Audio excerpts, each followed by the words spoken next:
You're great. Right.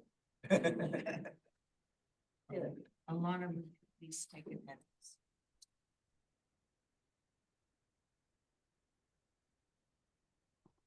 All right, I think you all know the process, but when I say your organization, then please say your name. We only need one person per organization, whoever the member is or the alternate. So Audubon, Florida. Yeah, Jeff Lichty here. Good morning. Okay. Friends of the Hillsborough River, Bill Compton here. Sierra Club, Nancy Stevens. Tampa Bay Conservancy, Sally Thompson. Tampa Bay Waterkeeper, Justin Tramble. Tampa Bay Watch, Sarah Herndon. Bill Island Clams. Okay, Black and Beach. Okay, Gulfstream Natural Gas. Okay, Tampa Bay Pilots Association, Terry Fluke. Mosaic, Keep it asking. Tampa Electric Company, Amy Butler. Sorry. Florida Sea Grant, Katie Mastenbrook. right? And Katie is our new member representing Florida Sea Grant, so welcome Katie. USF, Mark Luther. Eckerd, Noel Bouquet. Hillsborough County elected. Okay, Commissioner Bowles here, Here, sorry. and he is our new elected Hillsborough County representative, so welcome. Hillsborough County staff, Troy Green for David Glicksberg. thanks Troy. Manatee County staff, Alyssa Powers.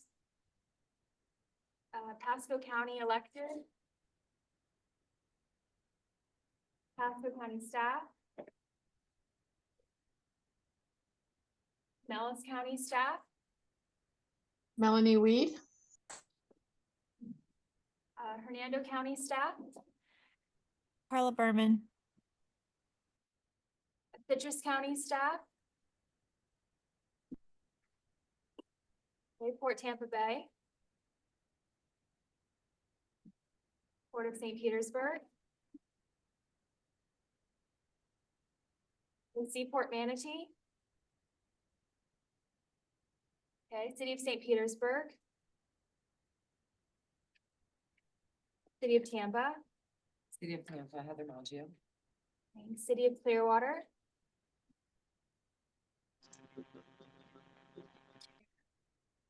You. You are Vice Chair, Woody Brown. U.S. Army Corps of Engineers. Okay, the Natural Resources Conservation Service. Okay, NOAA. Mark Schrammick. Good morning. Mark. Florida Department of Environmental Protection.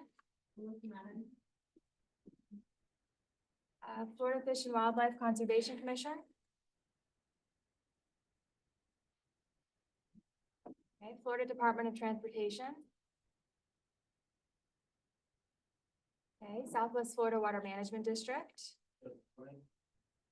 And welcome Joe, he's our new member representing Swift Mud. Hillsborough County at large. Thanks, Ann. Environmental Protection Commission of Hillsborough County. Dave Carlin, I'm here for Chris Pratt. Dave. Hillsborough County Planning Commission. Sean College. Tampa Bay Estuary Program. Maya Bird. Thank you. U.S. Fish and Wildlife Service. McDill Air Force Base. Eric Page. And Eric is our new member representing McDill. Welcome, Eric. Sarasota Bay Estuary Program. Dave Masco. Thanks, Dave, and Tampa Bay Water. Kathleen Jones. And we have a forum. Thank you so much. Thank you. And thank you all for coming. I always look forward to these meetings and seeing all of you and appreciate and respect that you do and contribute to us today. have the minutes of the September 12th meeting. Could I have a motion to approve? So moved. Just a second. Is there any objection? Minutes are approved. Going to have the Legislative Review Committee review report. Heather Maggio is doing it.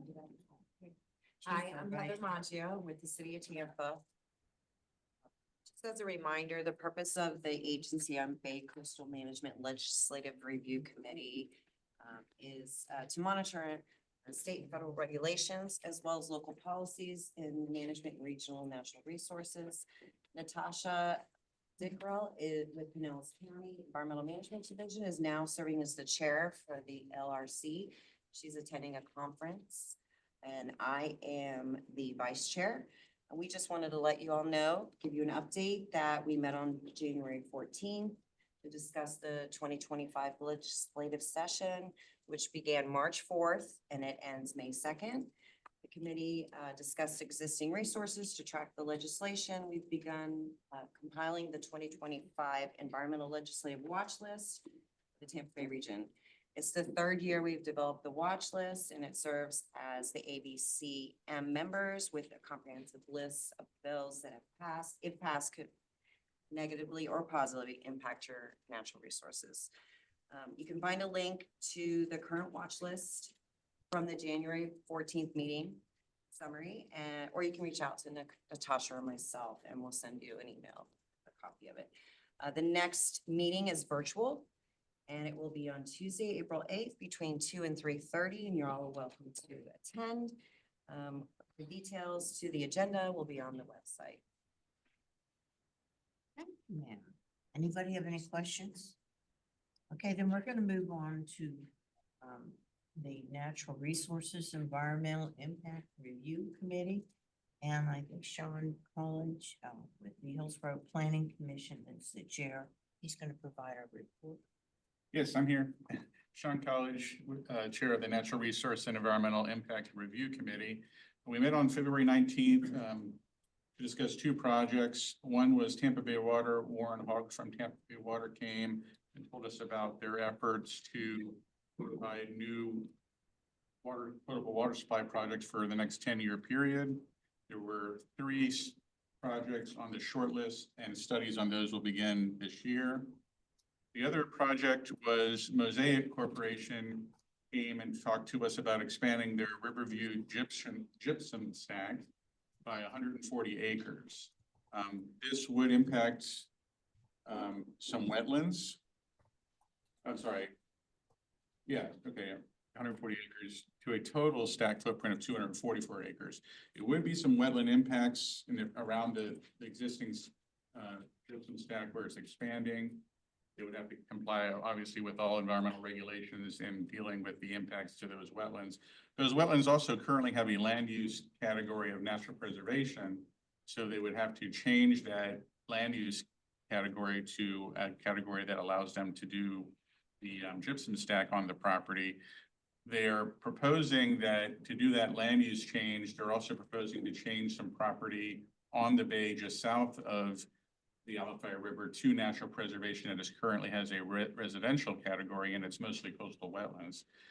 And also the bird islands outside of the mouth of the Alafaya River, which don't have a land use classification currently, they're proposing to change to natural preservation, which would give them an added level of protection. So could be a positive in that regard for the project.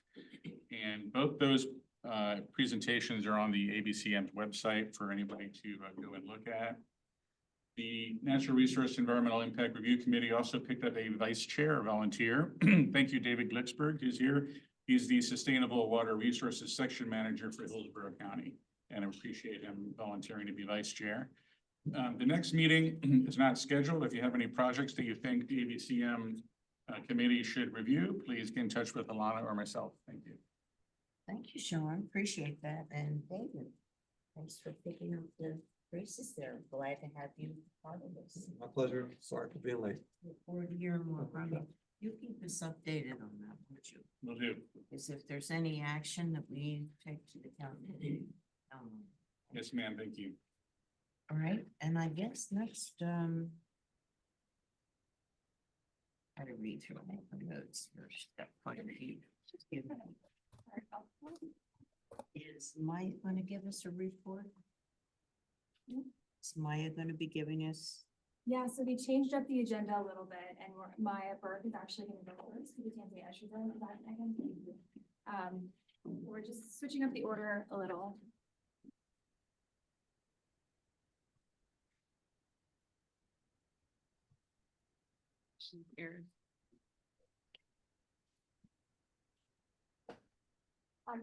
Hit record or you have to share on the Zoom, Megan. Hit share on Zoom. Do I need to do it up here? I've seen this tree before. So you're gonna be presenting the preliminary results of the, capacity assessment for Tampa Bay, right? I am, do you see the right thing? You're welcome. Yes. Let me hide all of this.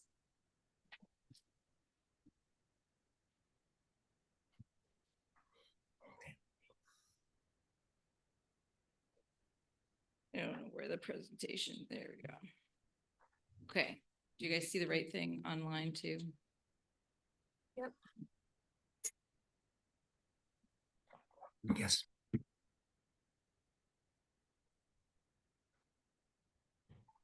Move all that stuff out of the way. All right, well, thank you all for having me here today. Alana has requested that I speak to you all about two things.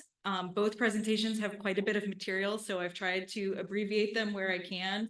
I do have background slides if you have questions, and we'll play it by ear a little bit so that I don't take up the entire meeting and bore you to death. But I want to talk about two things today. The first is the Old Tampa Bay Assimilative Capacity Assessment. I want to provide an update on the status of that project, where we are in the decision-making process and what work we still have before us. And then just give you all an overview of our 2024 State of the Bay results. So I'm starting with the Old Tampa Bay Assimilative Capacity Assessment. And for those of you who are active in the Nitrogen Management Consortium, I apologize. Much of this information will be redundant with information that you've seen before. But as you'll see in this talk, really what the Assimilative Capacity Assessment has produced is a series of recommendations, some of which are really not appropriate for the Nitrogen Management Consortium to act on their own. We need to expand the scope of the conversation so that the broader management community, the Technical Advisory Committee, and the Agency on Bay and Coastal Management can weigh in on some of these questions and proposals that are being put before the group. So for some of you, this is new information. If I've missed something or if you have questions, please feel free to raise your hand and stop me along the way. I'd rather that we level set at the appropriate times rather than holding everything to the end.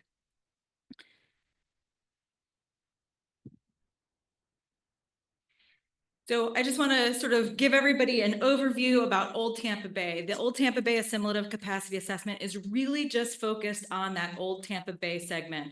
And really, we're looking at ways that we might need to tweak how we're managing that Bay segment because it's not responding to the same kinds of interventions that other segments of Tampa Bay have responded positively to. So what's different, what's special about Old Tampa Bay? It's a 3-to-1 ratio of watershed land area to open bay waters. About 66% of the land use in that watershed is urbanized. There are 3 causeway and bridge expanses that compartmentalize different sections of the bay. It has the greatest residence time in the estuary, more than 150 days. In many ways, there are aspects of Old Tampa Bay that function more like a lake than they do like a bay. It receives about 20% of the overall freshwater input to Tampa Bay as a whole, and about 17% of the nitrogen loads that go to the bay as a whole. So there's a whole lot of human impact that is influencing how nutrients are expressed in this particular bay segment. And you might be familiar with some of the work that the Estuary Program and our partners have advanced to start to answer this question: is Old Tampa Bay at a tipping point? Is this something that's climate related? We've seen marked trends in both salinity and temperature that are stronger in this bay segment than they are in other parts of the bay. This part of the bay in Old Tampa Bay is getting both warmer and fresher. And what are the consequences this might have not only for seagrasses, but for the expression of nutrients in this portion of Tampa Bay?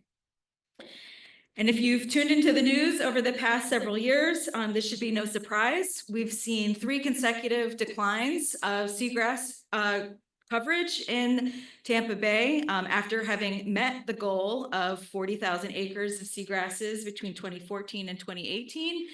And so of that, about 30% decline in overall seagrass coverage in the bay, more than half of the losses have really occurred in this Old Tampa Bay segment, which obviously signals to us something special and different is going on in this part of the bay, and action needs to be taken.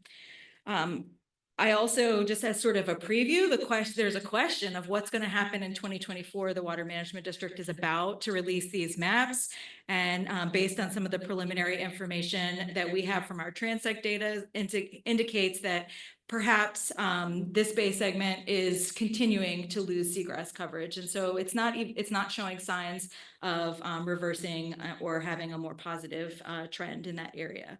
So again, problems in Old Tampa Bay. We have recurring summertime algae blooms in Old Tampa Bay. It's a species called Pyridinium bahamense. So this section of the bay does not consistently meet the chlorophyll A thresholds and targets that we have established and agreed upon as a region. But even when we do meet those chlorophyll A targets and thresholds, we are still observing high biomass blooms of Pyridinium in this part of the bay. So you can see here, like if you look, this thing is in the way. I'll put it up there for now. You can see, like, even in 2022, when we're meeting the chlorophyll thresholds for the Old Tampa Bay segment, every time you see these dark and large purple dots here, that's showing that we're experiencing a Pyridinium bloom. So even when things are good, they're really not great. Essentially, Old Tampa Bay is a marginal bay segment, and it really has been a marginal bay segment for all of my lifetime and before. So what's going on? We have this really powerful success story in the Tampa Bay watershed.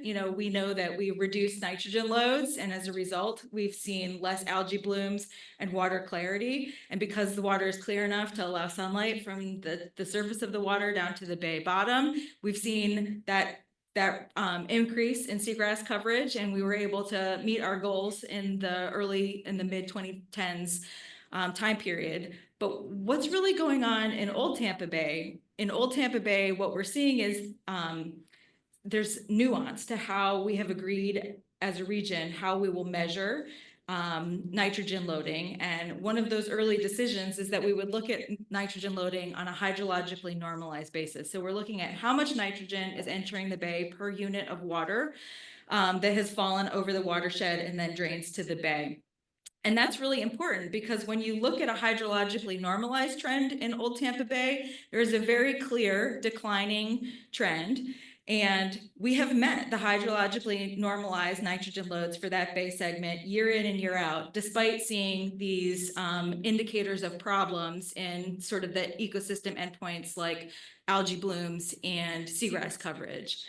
So if you take a deeper dive and you look at the actual nitrogen load, you'll see that we only sometimes are meeting the actual nitrogen load. We're not normalizing per hydrologic unit of water. In fact, most years, we are above the threshold that the actual nitrogen loading threshold. So this is a sort of a break and something that's different about Old Tampa Bay. The same set of relationships doesn't hold true in Hillsborough Bay, Middle Tampa Bay, Lower Tampa Bay. So that's why we're talking about it and giving this finer look in Old Tampa Bay. And part of what's driving that really is we're using a reference period to hydrologically normalize from 92 to 94. And if you look at that here on this map, that baseline reference period that we're normalizing to is really not representative of the current conditions. When you look at how much fresh water, how much hydrologic load is going into Old Tampa Bay, we haven't been in that neighborhood since the drought in 2000. So we're seeing more hydrologic load into this bay segment, and it's confounding our ability to assess compliance overall. So the charge for the Old Tampa Bay Assimilative Capacity Assessment is really 4 major tasks. We want to kind of look at this question of, hey, we know that the climate is changing, conditions are different in Old Tampa Bay, and it's not responding positively. Is it important? Do we need to have more restrictive water quality and nutrient loading targets in order to offset these sort of confounding conditions that we are observing in that bay segment? And if so, what are the ways that we can have the most powerful impact to manage the system in response to not just the stressors that we're seeing now, but the stressors that the segment is likely to see into the future? So there's really 4 tasks that we've charged our consultant with helping us work through, and we're about halfway through that project. So we want to, the first step is to evaluate the management paradigm, and I'll talk through each of these in a little bit more detail. Then we want to evaluate, make sure that we have the right indicators, targets, and thresholds, and that these, that what we're measuring towards is all evidence-based. Then we want to look at assessing the different management interventions that are available to us to see if, you know, the changed management paradigm or a new target or threshold, is it feasible? Is it something that we can actually accomplish as a region, and is there will to do those things? And then if necessary, if we do need to have a more stringent or restrictive water quality or nutrient loading target for that bay segment, that means we're going to have to reallocate and open up the final order and some of the regulatory instruments for that bay segment. So we need to work through that process, which may be contentious or certainly be something that everyone in the room has an interest in. So that first step is to evaluate the management paradigm. And y'all have seen this and heard us all talk about this in different ways over the time. But essentially, the management paradigm for Tampa Bay is we reduce nitrogen loads. That reduction in nitrogen loads results in reduction in chlorophyll. You get clearer water, and as a result of the clearer water, you'd expect to see seagrasses. So we want to know, does that still make sense? Is that still the right way to think about managing Tampa Bay? So we did a lot of work with a consultant, and essentially what we did was we looked back at and performed the same analyses that folks that were in this room 20 years ago, that work that they did more than 20 years ago, 30 years ago, closer to at this point, and see, like, do those relationships still hold? Is that still an appropriate kind of way to conceptualize the problem and then target our actions towards? And based on performing those same analyses, but with contemporary data, we essentially found that the relationships that were documented in the 1990s still hold. The relationships, there is still a relationship between nitrogen loading and chlorophyll A. It's weakly correlated, but it's there. And just for reference, it was weakly correlated then too. So like, we're not going to have a silver bullet. It's not going to be, you know, perfect science, but given what we know and given the information we have, it was good enough then, and we think it's still good enough now. So there is not a recommendation for a wholesale rewrite of the management paradigm. We really think we just probably need to tweak the management paradigm that we've been acting on for the past 30 years or so. But this paradigm was intentionally simplified. We weren't trying to characterize every single dynamic of ecosystem interaction or ecological interaction in Old Tampa Bay. So we know that there are other elements that might be relevant. And so if we make modifications that are strategically targeting some of those additional elements of complexity, that might be a way for us to have a more positive path forward in the Old Tampa Bay segment. So essentially, the first task recommendation was, it's still pretty good. You shouldn't throw the baby out with the bathwater. You should keep it and just kind of tweak it a little bit. So this is what has been proposed as the tweak to the management paradigm. And it really focuses on two sections. One is this idea of reducing nitrogen loads. So something's going on here with the way the indicators that we've set up for nitrogen loads. The act of hydrologic normalization is something that is masking a dynamic that's important, we think, that's going on. So we still think you need to reduce nitrogen loads, but how we measure that might need to change. And then the other component that we think needs a little bit more finer scale look is this idea about reducing chlorophyll, because it's not necessarily chlorophyll broadly. Lots of different things produce chlorophyll, but we really want to target and think about pyridinium and how pyridinium is affecting the Old Tampa Bay segment. And so we kind of need to think about it in a way that is focused not just on an annual average chlorophyll condition, but at those times when pyridinium is blooming. And then in those places where the pyridinium blooms have the highest biomass, because they are very spatially discrete where you tend to see them. They have distinct patterns in terms of the times when the blooms happen. And so we think that that might be the key to unlocking more strategic interventions to influence that portion of the chlorophyll A that we are currently measuring. So given those recommendations for how we might tweak the management paradigm, the next task that we're put forward with is to evaluate the indicators, targets, and thresholds that we're using. And so I just want to level set with language here for a minute, because as we've gone on over the past, 30 plus years, we've had a little bit of like drift and a lack of discipline in some of the language that we use. And so I know this like seems silly, but a lot of times we just call everything a target. And it's not really. So an indicator, we're talking about like a measurable water quality or ecological variable, like seagrass coverage or,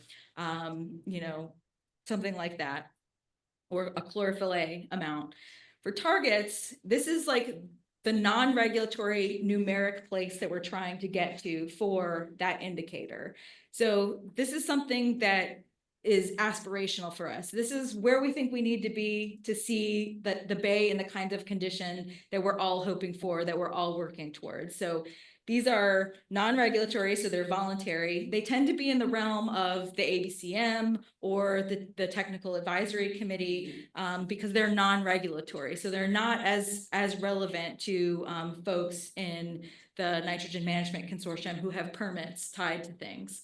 And then there are thresholds, and thresholds are those regulatory mandates which are incorporated in people's permit limits, and they're used to establish basically like the minimum value where harm might exist. So you don't want a threshold to be overprotective, because there are like big consequences for people who have permits in terms of penalties and things like that.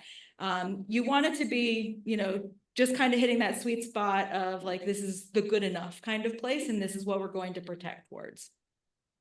So that's indicators, targets, and thresholds. And we have all of these in a mix for different things. So here's a table of how the kinds of existing mix of indicators, targets, and thresholds that we have.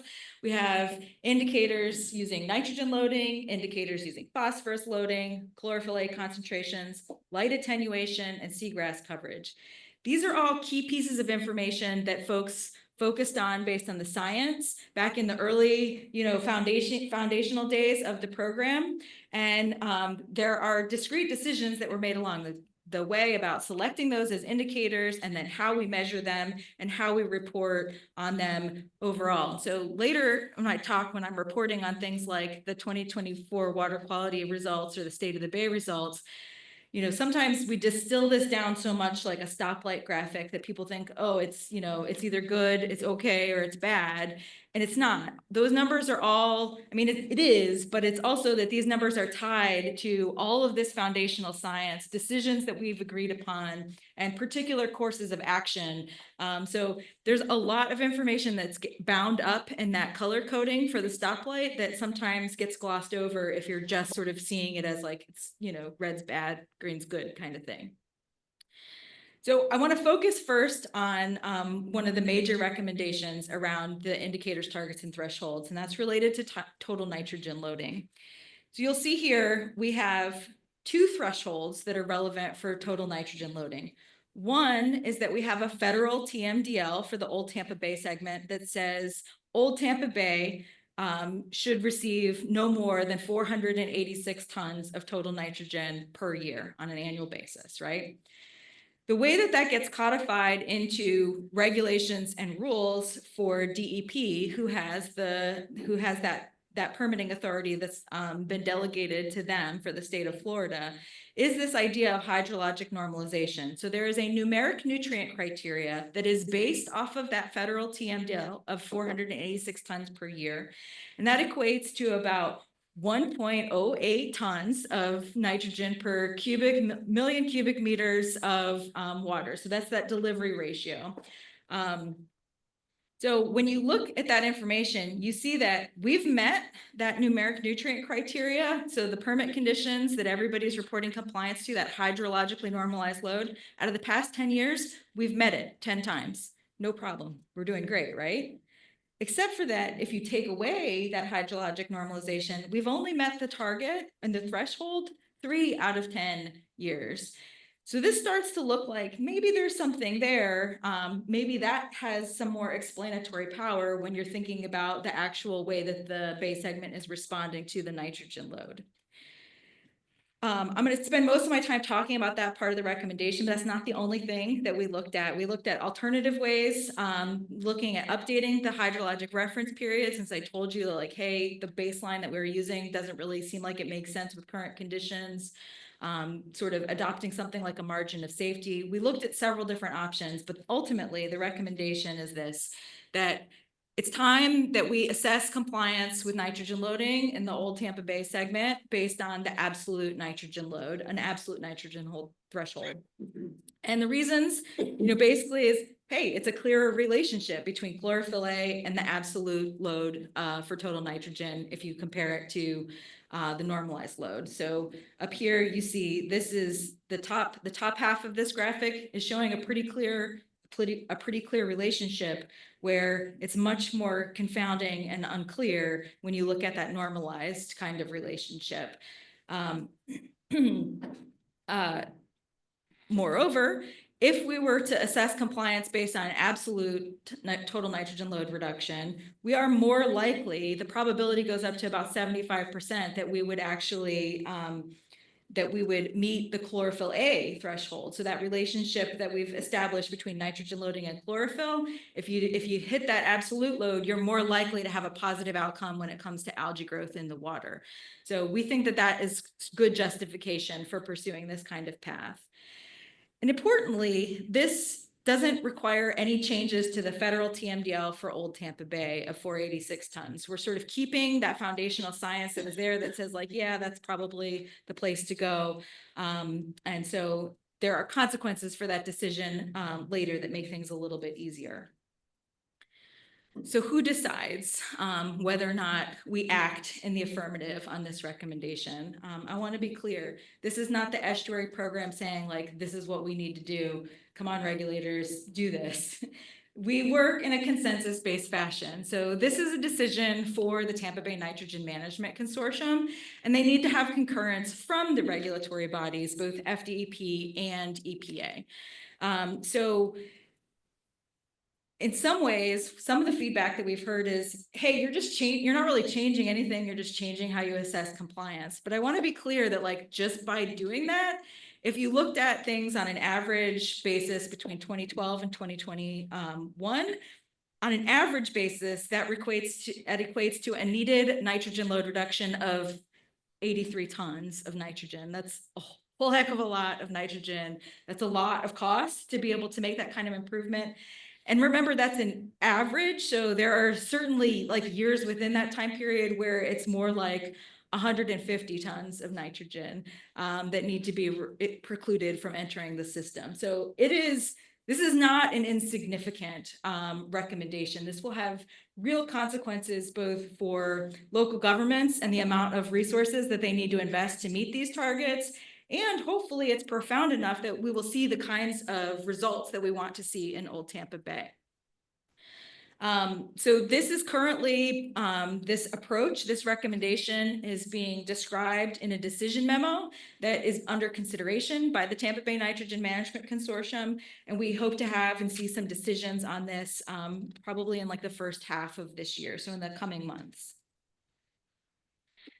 Because this is not insignificant, we have taken time to have a series of both meetings with the folks as a collective, but also one-on-one meetings to understand the individual concerns of different municipal and private sector partners. In the space segment, it's mostly municipal, it's mostly local government partners, counties and cities.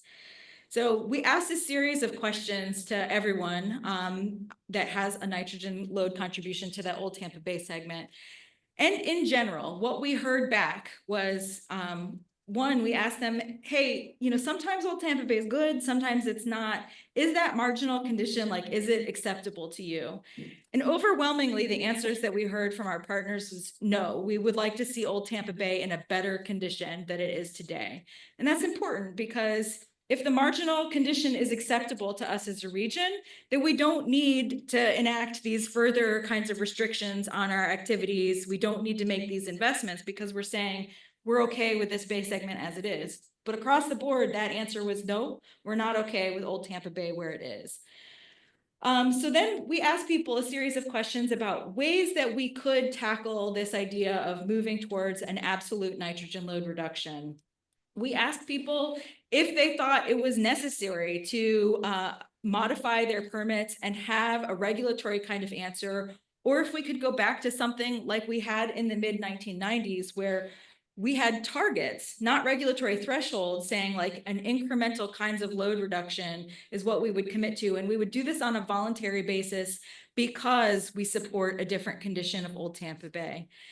And there was not 100% consensus on these answers, but the clear majority of folks that we talked to told us that the elected officials and the administrators in their local governments really seem to need regulatory requirements in order to generate the political will to make these kinds of investments. So basically, they thought if we did this on a voluntary way, we wouldn't be able to get the resources needed to make these kind of improvements and make the load reductions that we're calling for. There's also a clear preference to avoid reallocation. This is the process which modifies the permit for the load limit for each entity. Any kind of change to that 486 baseline, whether we gave more room and said, well, actually, we think Old Tampa Bay can accept 500 tons of nitrogen on a year, or say the number's closer to 450, any change there would necessitate some kind of reallocation. So by maintaining the overall absolute nitrogen load at 486, which is what's currently allowed, we can avoid reallocation. We're just changing how we assess compliance. And then across the board, there was sort of what I would categorize as wishful thinking, this idea that it's somebody else's problem. FDOT should be responsible for making causeway modifications, or the Water Management District should change how they manage flood conveyances like the Lake Tarpon Outfall Canal or channels A and G. Or nonprofits should come in and invest in oyster restoration, and those are the things that will save us. And so there was very much a sense of like, hey, there are these other things that we could do, and we would really like for them to have profound enough of an impact for that to make it so we don't have to reduce nitrogen load. I'll also say that as the Nitrogen Management Consortium and our management conference as a whole has sort of matured over time, this process has matured over time, we've seen a delegation of authority. So when it used to be like public works directors or city administrators or county administrators that were the participants at these meetings, the authority has been delegated lower and lower down the staff line. And so we heard repeatedly from multiple partners that the folks who were coming to our meetings and reviewing these documents did not feel like they had sufficient decision-making authority to bind their organization to the commitments that would need to be made. So this is important for us as a region because like when you kind of get like in a normed phase of interaction, when you're just sort of like, you know, you've got all the hard decisions made, you kind of know what you need to do and you're just reporting, that can be okay. But if you don't sort of close that loop back up the chain, when you get into this place where you have to re-enter the decision-making phase, you might not have the right mix of players at the table. And that was sort of indicated to us in several of those conversations. All right, I'm trying my best. I told you this was a lot of material, Alana. And we'll just save, I think, the State of the Bay report for the next meeting. Okay, I can do that. Okay. So there's another recommendation that comes out of this report, which is that we ought to consider adopting a complementary chlorophyll A target. So this target is focused on managing Pyridinium bohemens. It does not replace either the existing annual chlorophyll target that we have or the existing chlorophyll A numeric nutrient criteria, or that threshold that we have.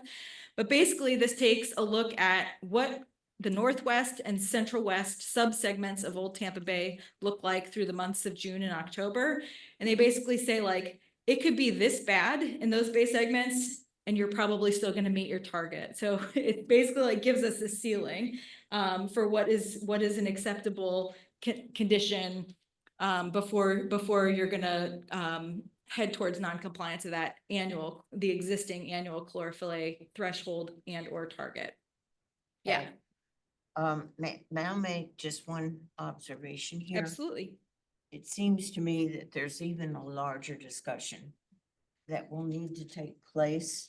And a lot of recommendations or ideas are gonna have to come forward. And I want you to keep in mind everything that Maya has brought up. And I think at the next meeting, we're actually gonna get into some more details. But a larger discussion here is there's an issue with wastewater. And that's controlled when in a county like Pinellas, for example, and in the other counties in the region. The condition of the wastewater treatment is at various levels. We really don't know the extent of it, but I can tell you I grew up here and I'm sure many of you spent a lot of years here too. And you've seen the fact we worked really hard to get the seagrasses coming up. Now they're going down, and other issues that may come up in our discussions.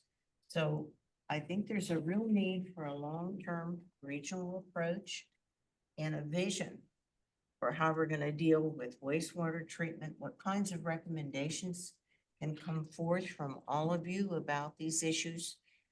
More is going to be presented, and then the status in the next meeting, we're going to get into more. But it's not just the wastewater. It's also the quality of our stormwater. What's being done with that? There's an increase in problems there. Just keep these ideas in mind so that we can talk to the regional council and the individuals and the cities and counties with some specific recommendations from your points of view as to some things that can be done. Because we cannot allow this status of our water to continue to decline. And the people of the Tampa Bay region really do give a hoot. You're the experts. You're the ones that can say, look, this is what we're seeing going on in these different cities and counties, and we're going to have to depend on this body to come forth with some ideas that we can then translate to the regional council and get around to our membership. Do you understand what I'm saying?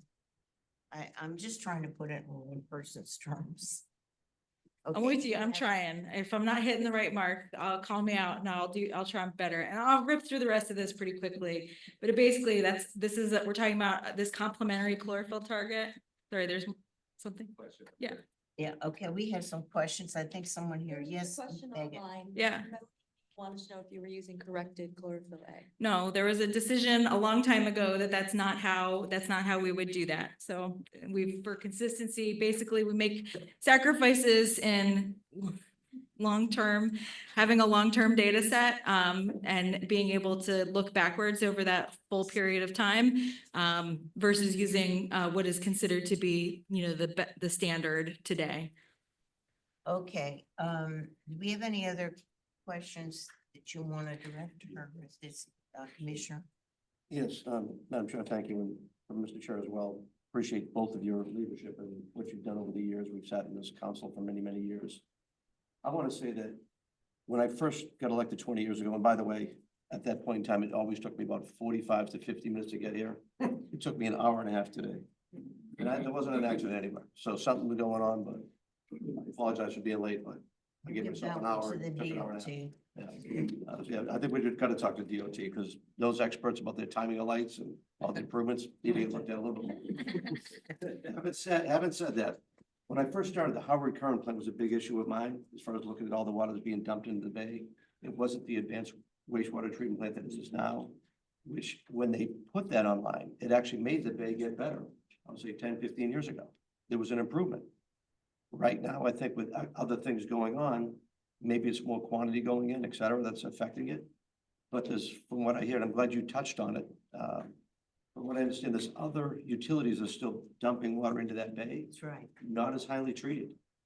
So I think you need to bring it out. Yes, we Let's go do. look at that. I think we should look at a couple of things. The nitrogen load for the Howard plant now, maybe before they did the treatment and after the treatment, and what it is currently, what that effect is. The other treatments that are coming in there from wastewater going into that bay, that's the big fish. That's the easy one to get to. It'll be expensive, but it's got to get done. You can't just keep on doing the same thing over and over again. And I really don't want to see us changing any of the way we're collecting data. I want to keep everything the same so nothing changes. Right. Just like they manipulated unemployment statistics, they can make this change. I want to keep everything, data collection the same, and let's go look at what these loads are. We have, in Pasco County, invested a lot of money in reclaimed water. One of my ideas was to take the water from those plants and bring them up north. We can put them to use. One of the things we did, which may be an opportunity at a bigger scale, it would take more bodies than this to work it. We had a Seminole gas plant come in to create electricity. When we signed the contract, we didn't know how much water they were going to really need or didn't factor that in. I have now got probably 70% more capacity of reclaimed water. If I had it, I could put it on the lawns, which would cut down on potable water use, cut down drainage, other issues, et cetera. So there's opportunities that may be pumping up there. With Hillsborough expansion, as far as what they're gonna go do, they got a great reservoir project coming in. And by the way, the reservoir helped a lot, helping with stormwater. A lot of that stormwater, we were like down low when the storms came in, they filled up the whole reservoir real fast. So that's a great technique for us to go look at to help them.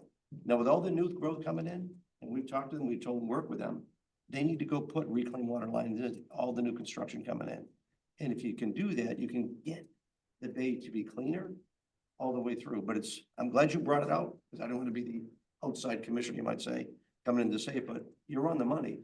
We got to control that wastewater coming in and work those loads are right there. That's the big, easy one to get after. If you do that, I think you'll see some great improvements. Okay, we're gonna have 2 more presentations. If I could just finish, I'll be quick, I promise. I know that this is a lot of material.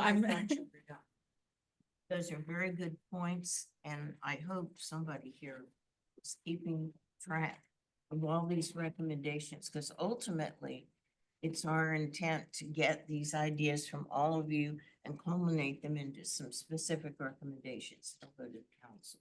Because it is going to require everybody working together.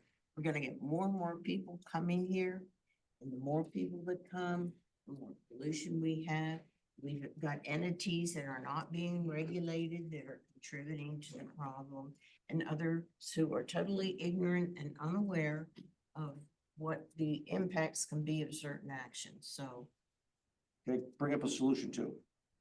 So as I say, the expense is there, but one of the things that the estuary and the Regional Planning Council did is they went and got the Gulf Consortium for the BPO spill onto money. We got $8.5 million. First project was just allocated to go start working on the bay for some projects, which will be helpful. There's still more money for the coastal area for the rest of the Tampa Bay region to actually go and get funding. It's a big thing. But if it came to be where these wastewater plants needed funds, there's still some money left in part 2 that you can go after. you That keep could help. that in mind. Oh, I'm telling you, that's why I'm bringing it out right now. You actually made me think a little more about it, but that pot of money is out there. I talked to Mary Walker from there and we talked about some different things, but there's still money available. I would say we need to look at that closely as another alternative to go apply for the money to go help fund the conversion of those wastewater plants will change where the water go. Okay, thank you. Just, All right, Maya, did you have something else you wanted to present before we got into more discussion or? I just want Go to, ahead, for Mike. context, in 2021, the Florida legislature passed a law which requires all wastewater treatment plants to cease non-beneficial surface water discharge by January 1, 2032. So it's already something that they are working on. And every wastewater treatment plant is already looking at what they're going to do to not discharge, not just into the bay, but into the ocean where we're happy, so. Sorry. I'll be brief because I can tell you all are chomping at the bit. Just this, if we choose to adopt an additional target, this is the kind of thing that we would be looking for the feedback from the ABCM and the TAC on. This would be a change because we think that the change is appropriate in terms of making a sub-segment seasonal, sub-seasonal kind of sub-annual assessment about chlorophyll. We think that that would provide you with important information.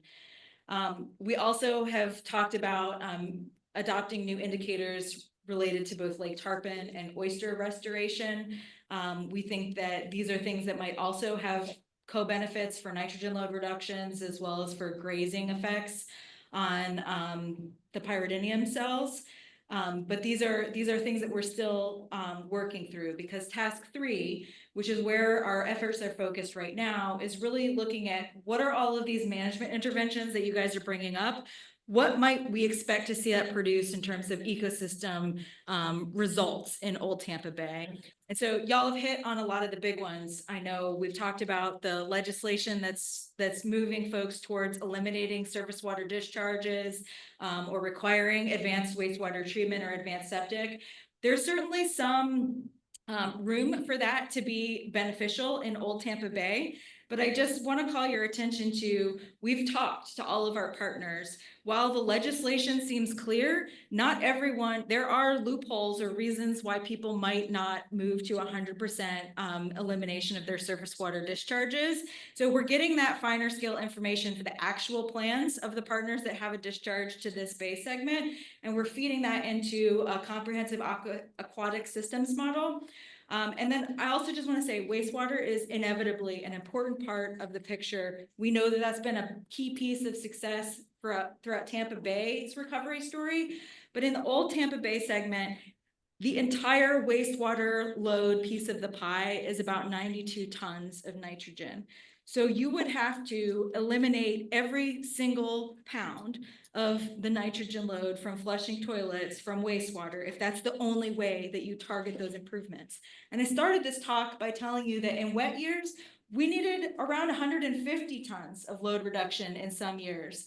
So wastewater alone is not going to accomplish like what we're hoping to see in Old Tampa Bay. It's important, it's a piece of the puzzle, but controlling our stormwater quality is also very important in the Old Tampa Bay segment. Like the commissioner mentioned, that's why we sought funds to get about $9.5 million to the region to support planning and implementation of stormwater quality improvement projects. And that's why we're supporting things like the Tampa Bay Water's proposed the feasibility study for a surface water reservoir using surface water from the Lake Tarpon and the Lake Tarpon Outfall Canal. And instead of sending it in a way to the Old Tampa Bay segment, we would be using it for beneficially using it for drinking water. And I'll just note that over the last 5-year reasonable assurance cycle assessment, in fact, the largest nitrogen load reduction project that was reported to us came from additional surface water withdrawals from the Alafaya River being used for an alternative water supply. So to me, this seems like a pretty appropriate way that we can manage water resources comprehensively for the benefit of giving drinking water to the growing public here, as well as reducing the associated nitrogen load from the bay. So we're very seriously considering all of those things. And like I mentioned before, the benefit of this approach, which is still painful, is still big decisions for the region, important to work through, is if we hold the line at 486 tons, We don't need to reallocate nitrogen load into Bay segment. Everybody's piece of the pie stays the same. We don't have to open up final orders and touch permits. We just need to have concurrence from DEP that we would assess compliance toward an actual nitrogen load. And this is all things that we will be documenting in a reasonable assurance addendum later this year. So your documentation is going to be a very vital thing, but we need to keep in mind now, I think it was it 2021? When legislation was passed that said something to the effect that everybody has to contribute to getting the information for wastewater and what can be done to improve it. But also the stormwater, we have very little things being done to control that. So, and some of the ideas that Commissioner Mariano brought up, some of the ideas that we're gonna hear in the other presentations today. Then the fact that each city or each entity controls their own wastewater in one way or another. Maybe at some point, this group ought to get together, invite some of the representatives from the cities to participate in some discussions on that topic as to how we can work together as a region to deal with wastewater, whether it's repairing old pipes that are destroyed and maybe working together to find the resources to do that. But we may need to get some of them to participate. I'm hoping that from these discussions today, and we're going to be doing this at our next meeting too, we can come up with some recommendations to the regional council that we can then put forth to the different members as ideas to consider to deal with this issue. Because at one time, we were leading the force. We were leading the quality of our water. We were really where we wanted to be. And now, from what mine has shown us, what you may see are some of the other problems that are contributing to pollution. We might be able to address it. I don't want to say more. I'd like to know, you have any other conclusions you want to present? Because we've got two other folks that are going to give us some important stuff too. Will you stay on top of those indicators for us and keep letting us know? Well, we need to have decisions about which indicators to use, and that's sort of why this needed to be such an in-depth kind of presentation, because we're making choices about new indicators. But yeah. Thank you. Oh, go ahead. A real Mark. quick comment. You may have seen the article in the Tampa Bay Times last week about the history of the Howard Franklin Bridge. In one of the early paragraphs, it said in the 1930s, when they first proposed the bridge, there were worries about, quote, a tidal obstruction that could convert large areas into mudflats. That's the real issue here. Yeah. The causeways are restricting the circulation, and it's going to be very hard to make any impacts as long as that's still the case, but it's highly unlikely that that's going to go away.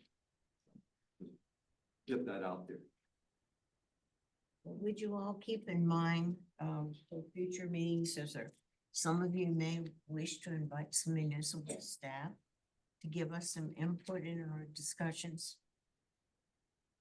Just had a couple of comments. In your decision matrix, in order to change your management paradigm, there's a step 5, and I believe Commissioner Mariano brought it up, that we look into site specifics, issues that for possible higher amounts of discharges. I believe that's part 5 before you change the way that you're doing targets and thresholds. And then it was in the 90s, I think the document was written. I just wanted to clarify that. And then, were you aware that Tampa Bay Water is doing a distribution withdrawal study right there at Lake Tarpon Canal? They're looking at using that water. There was a photo of the feasibility. Yeah, assessment so they they're did. doing that. So they're also gonna be doing more withdrawals for distribution because of the high population. So, and then finally, what is the TMDL impairment for chlorophylls? Isn't it when we go for impairments, it's 20? But historically, we're using target of 8.3 because that's what it's been here at Tampa Bay, right? For the target. You might be talking about a chlorophyll criteria for the Hillsborough River, which is gonna be different for the bay, but no, there's 8.5 and 9.3, I believe, and 9.3 is the regulatory threshold or numeric nutrient criteria for chlorophyll in this bay segment. And the 8.5 is the management target. That's the condition we would like to see. And I think your first question about, you're talking about the decision framework that we have. Right. So that's like a little bit in the weeds for these folks, but this is the process that the Nitrogen Management Consortium goes through. And we have solicited the site-specific types of projects, and basically what we've shown is in the Old Tampa Bay segment, there's insufficient number of projects going on that can remedy the situation. And therefore, what gets reported to DEP is that because we were out of compliance for 4 out of the 5 years of that compliance assessment, we need to go down this path of interrogating whether or not the existing regulatory standards are appropriate for that water body. So we just are committed to interrogating and making a recommendation. Like I said, none of this is a done deal. These are all decisions that the Nitrogen Management Consortium, as well as the community more broadly, needs to weigh in on. And I frankly don't think we've given enough time sort of like with this crop of folks that have been able to like exercise this decision-making process where we go through all the way. We were sort of handed a set of decisions and we've been able to monitor and sort of keep the torch going, but we haven't had to sort of do this come back and start at the beginning. And so it's important that we practice this together. Nobody's forcing this down. This is a path that we're all going to select ourselves together. Some other questions, discussion? Can we go back to that recommendation for the chlorophyll A target? I think that that's, you know, an important point of discussion for this group, it seems. Does anyone have any comments or thoughts on that recommendation that Maya provided to us? If they're serious about adopting this or making this, you know, recommendation, I think they're waiting for us to green light that, right? And so I think it's appropriate for us to discuss and give our blessing or. Yeah, right now, I don't think we're making a specific ask. I feel like we've been doing this work and we haven't reported the progress. And so this is kind of trying to get everybody to a place where they might be ready to start thinking about deciding. I was gonna ask you, Chris, isn't it indicative of above 11 for chlorophyll that you have algae blooms? That's usually the studies. Yeah, I mean, So 8.3 is pretty decent target. I think it's important. I love Maya, by the way. I love that slide that you had about like the different terminology, like target. I think that was awesome. I think I might Yeah. steal that. The thing to remember is like, what's the end result? If you're looking at a chlorophyll target in order to try to manage pyridinium, I think it's appropriate to look at that. And there's a lot of empirical data to support a number. But if your end product is seedlings acreage, then we have to be careful because chlorophyll is an indicator of what's happening in the water column. It isn't a holistic metric because we know there's a lot of macroalgae at play and macroalgae is not expressed in water column chlorophyll. So we just have to realize that if the target is really focusing more on pyridinium, then yeah, I think this is a good approach. If it's focused on if the paradigm is if we can only reach this target, then we will see more seagrass, more complicated. Yeah. I 100% agree and, you know, trying to hit the right place. But the reality is like, we're talking about a loop sort of off the overall paradigm that is targeting a pyridinium condition. I share all of Chris's skepticism that targeting that these kind of improvements are necessarily going to result in improvements to seagrass resources. Frankly, when you look at the light environment should still be supportive of seagrasses. There are other things going on. So it's sort of like the first step of adaptive management. So we know that nitrogen relationship holds. If you manage nitrogen loads, you're also likely going to have an effect on the macrophytes, like the macroalgae and things like that. So see if that intervention helps. And if it doesn't, then you got to come back and you got to say, nope, it's still not getting us what we were kind of hoping for as a region. And I think that's right on because that first bullet to focus on managing pyridinium, I think it's a much better, much more attainable metric to look at, because we know that pyridinium kicks off a cascade of a bunch of bad things in Old Tampa Bay. That's where it gets complicated, is once you get these blooms, then you see that kind of feedback mechanism with macroalgae and all the loss of seagrass. But the underlying issue is that. So I think by focusing on the pyridinium and looking at setting these targets, these chlorophyll targets based on that, you're gonna get a lot more success based on that approach. And I want to thread the needle too. Like, I think that Old Tampa Bay has serious problems, and I think that there's room for us to do better as a region. But when you still look at the long-term water quality trend, we're not doing bad. Like, we have like continued to improve water quality year over year. So I don't want everybody to like walk away with really bad feelings about all of this, because it's not the case. Mayor Brown had something he wanted to bring up. Yeah, I have, I guess, a couple comments and a question. I'm the mayor of Largo, which has a wastewater treatment plant that puts water out in Old Tampa Bay. It's about 5 to 10 million gallons a day. We're way ahead of the schedule for the requirement to not do that anymore. And spending a lot of money to get there with strong support from the electeds as well as the community. So my question, and you answered a little bit, I know that about 100 tons come from wastewater treatment plants. What makes the other percentage of nitrogen coming into Old Tampa Bay? I know stormwater is a huge chunk.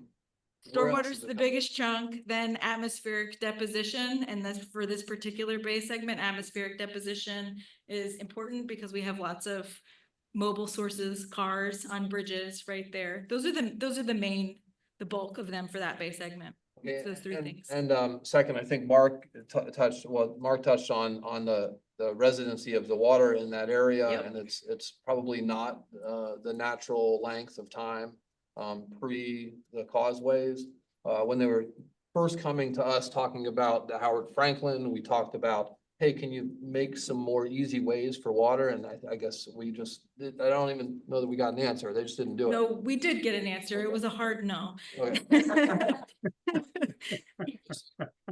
That's why I didn't remember. Well, and frankly, part of the reason that we were given a hard no on that is because so when DOT makes a decision about what kind of alternatives to pursue for a design build contract, they are doing a cost benefit analysis. And the way that they were measuring success for whether or not we ought to punch a hole in that causeway was, will this reduce nitrogen load? And the answer is no. Like, nobody thinks that it's going to that's not actually going to reduce nitrogen load.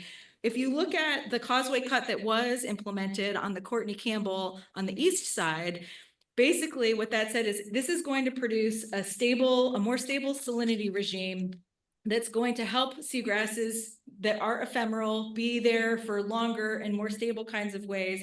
And it is the equivalent of a nitrogen load reduction. And Dave's in the room. He could tell you he did that work. So it's an equivalent of, but it's a different metric for success. But if we're measuring everything about a nitrogen load reduction, causeway cuts are never going to show up as a good, bang for your buck. Right, so I assume, I don't know for sure, but I assume that causeway cut on the Courtney Campbell improved the conditions in the water to the north of that cut. Am I right? It depends on how you measure it. Okay. Go ahead, Dave. Yeah, so Maya's exactly right. The reason why DOT put in a $20 million bridge is because it was cheaper than the stormwater ponds they'd have to build. And we could convince them that it gave a better bang for the buck than any stormwater treatment system they could put in there. Because the reason for that loss of seagrass wasn't because it was nutrient enriched. It was because the salinity would move too much. And so there probably are other locations where if you work with DOT, you can find like an equivalent. So that project became cost effective for them because the cost of the stormwater ponds they'd have to build would be $100 million. The cost of the bridge was $20 million. They saved $80 million by putting a bridge in. And as Chris just told me, it is recovering the seagrass because the salinity isn't changing so much. So it's not always nutrient loads. Right. Sometimes it's circulation, residence time, and what it does to salinity and how that's adversely impacting seagrass. So there could be reasons to get more cuts in causeways, or for example, make the cut in the causeway next to the land, Because one of the things that causeways do is they accumulate macroalgae the way like dust bunnies are in the corner of your house, you know, if you have a golden retriever. So like, so it's that, but the land, you can have causeways where the bridge is right next to the land.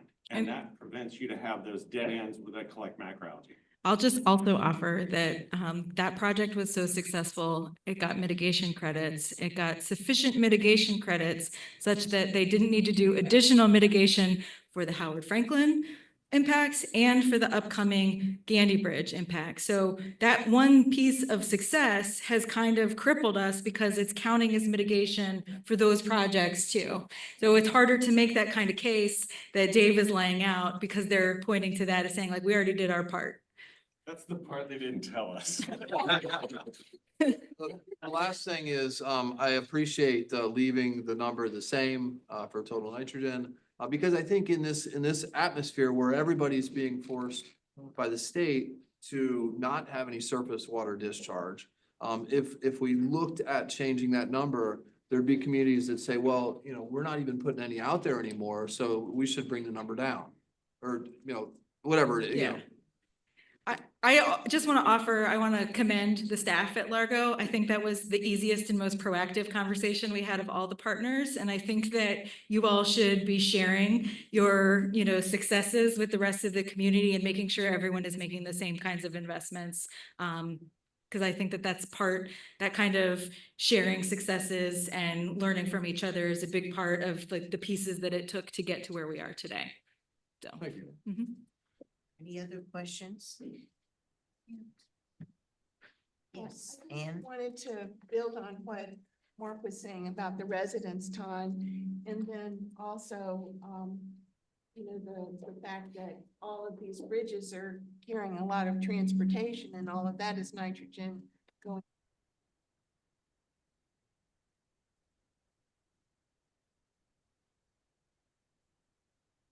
Reasonable to ask DOT to do some kind of are having on that segment. They should do some repair to offset those ongoing. I'm wondering if it would be reasonable to write a request or to the DOT. I don't know how to thread this needle like better, so be generous with me, but we're all sort of, we think about causeways and they're important and whatever, but they've been there since the 1930s, 20s, teens in some instances. And we saw extreme recovery in seagrass resources. So do I think that's an important part of it? I do. I think that it would be easier to manage Old Tampa Bay if we address that. But I don't think that that has to be the only thing. Same with oysters, same with the managed flows. When you look at all the bay segments, there's a lot of reasons Old Tampa Bay sticks out like a sore thumb. And one of them is because we haven't made the same reductions in nitrogen load as we have in every other bay segment in Tampa Bay. So it's yes, and we're at the improv comedy stage of managing Tampa Bay. You have to reduce the nitrogen loads and we have to work together with a strong unified voice to make sure these complementary kinds of interventions, you know, our regional water supply projects are also helping our water quality. Our transportation infrastructure is not only helping our economy and reducing our transit times, but it's helping water quality. All of these things need to be working together, but you can't not tackle the nitrogen problem in this bay segment. okay, well, we're gonna hear about some other things. Great. You just opened the door. Christina is going to be helping us. She recently joined ICOM. She worked, I think you all know, she worked as the director for the Center for Coastal Solutions at the University of Florida. With the recent hurricanes, which we all experienced, she and her colleagues, they mobilized, and you began water sampling from Tampa to Charlotte County. You were assessing the potential threats to the water quality, as I understand. You're going to be telling us what you learned from all this. and some of the water quality hazards that come up and other related issues, so. All right, thank you. It's lovely to be here. It's been a very enriching discussion, and it's nice to see everybody thinking at deep levels about how to solve these really complicated challenges. As the chairwoman shared, I am just recently joined a new venture in my career at AECOM. The work that I'm going to be sharing today is from the last chapter of my career at the University of Florida, where I led an interdisciplinary research group, but really the efforts are from a network of entities really invested in water quality. So just a stage set, and just so you know, I have 8 slides, so this is much briefer and at a higher level, so I'm not a repeat of Maya, which was great and necessary. But just to think about, you know, when a region like we're in is affected by a hurricane, you know, what are some of the things that we need to think about? And, you know, as we've had in discussion already this morning, already our watersheds, you know, that drain down into our coastal environment, generate a whole consortium of different types of sort of pressures on our estuarine sort of water quality.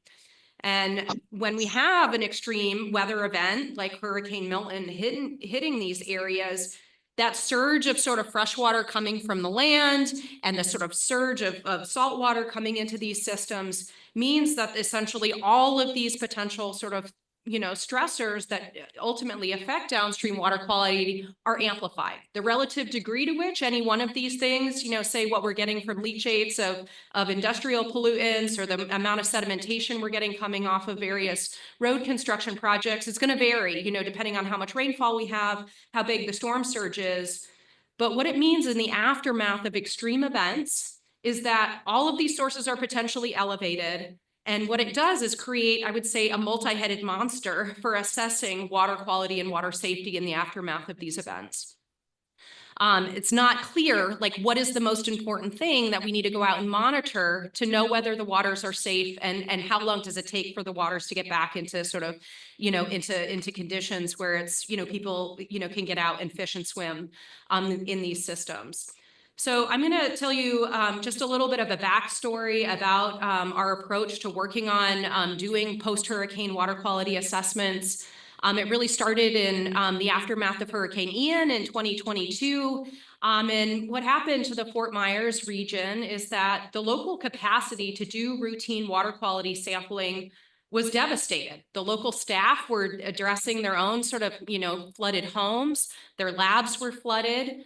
They didn't know where their boats were in some cases. And so it's really difficult under those conditions for the normal sort of, you know, the normal people that are going out, the organizations that are typically going out to do routine sampling, to pick up and run and get out in the water when they're dealing with a lot of things on a personal level, and impacts to their immediate sort of lab and infrastructure for getting out into the water.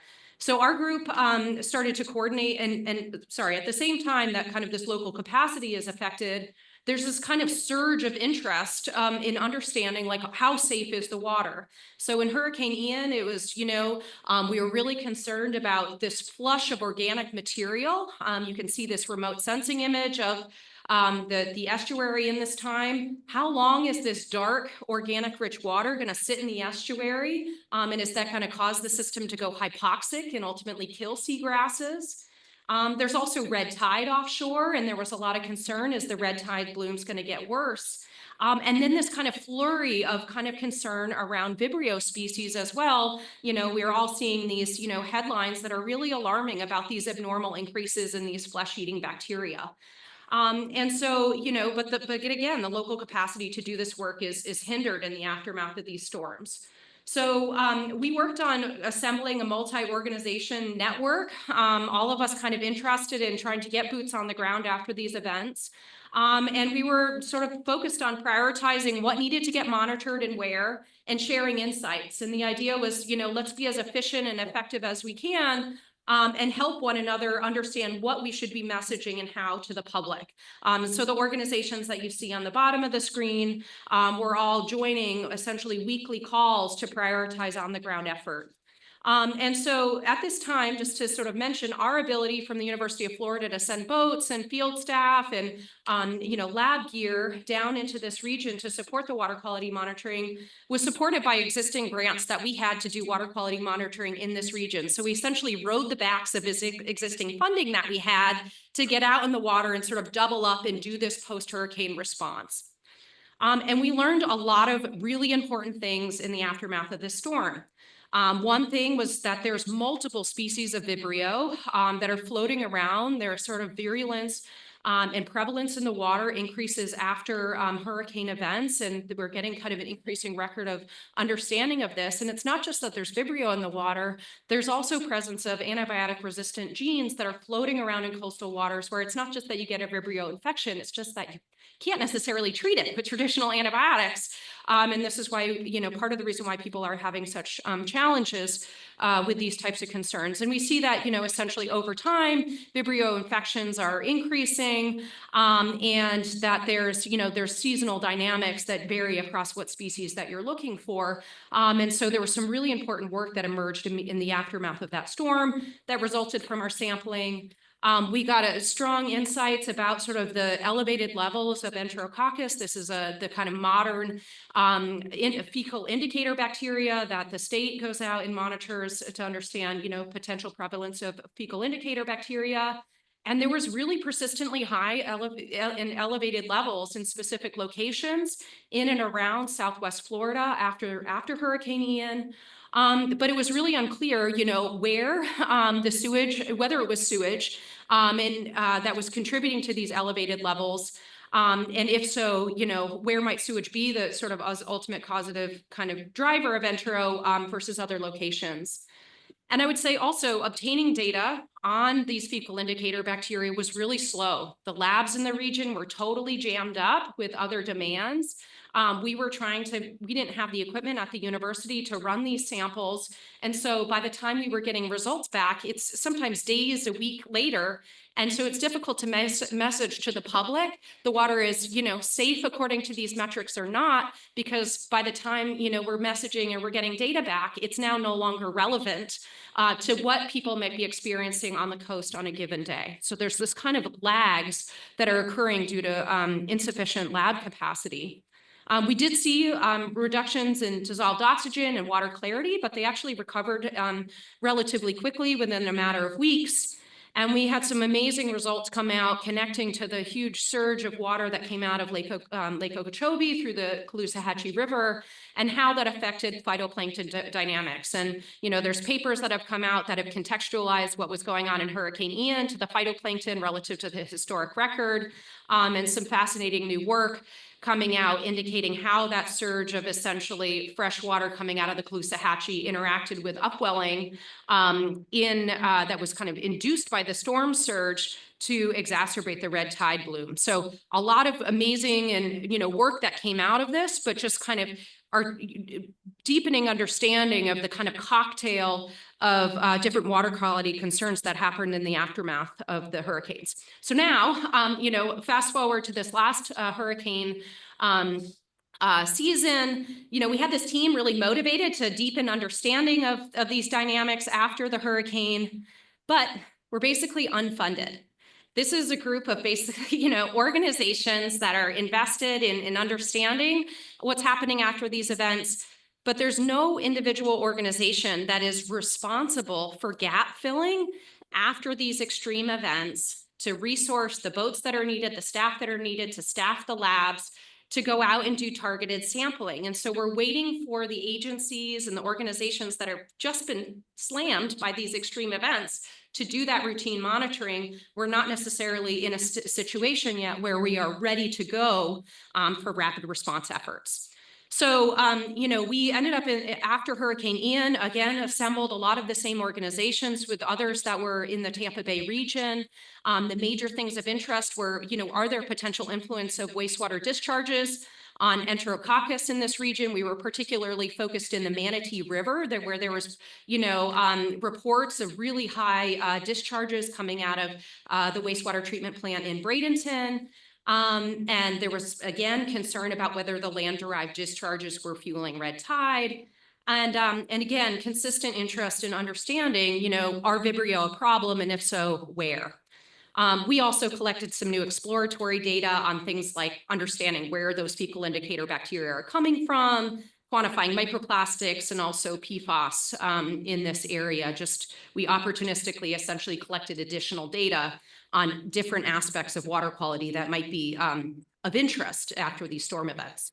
So these are the sites that we focused on. It was a really significant effort. Chris Anastasio and Dave Tomasco and our colleagues from the Sunclose Waterkeeper and Tampa Bay Estuary Program in Charlotte County were really helpful in helping, you know, we worked together, sharing resources, instrumentation, and getting out in the water in some really crazy days to collect samples over a couple of weeks after the storm events. And just a couple of highlights of what we learned. In contrast to what happened after Hurricane Ian, the Enterococcus levels were not that bad after Hurricane Ian. We had select locations where they were quite high.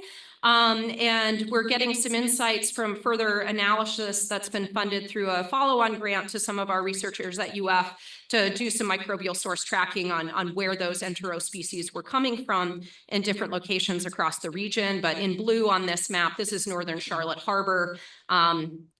You can see in blue, it's where the entero levels are below essentially, you know, what we would cause, you know, consider being of concern. And in red, those are the locations where we had significantly elevated levels. And so you can see it's, you know, it wasn't like we had a surge of fecal indicator bacteria in this region. And actually in and around the Manatee River, we never had levels of significant concern. We did see a surge of kind of land-derived, you know, organic material kind of moving into the estuaries, but it was of a lower magnitude than we saw in Ian. We had much less rainfall. And what was really sort of important about this particular event is that the red tide bloom was kind of sitting offshore, driven by sort of wave, sort of wind conditions. And we didn't see this kind of huge surge immediately in the aftermath of Ian that we saw in Milton, that we saw in Ian, of the exacerbated bloom.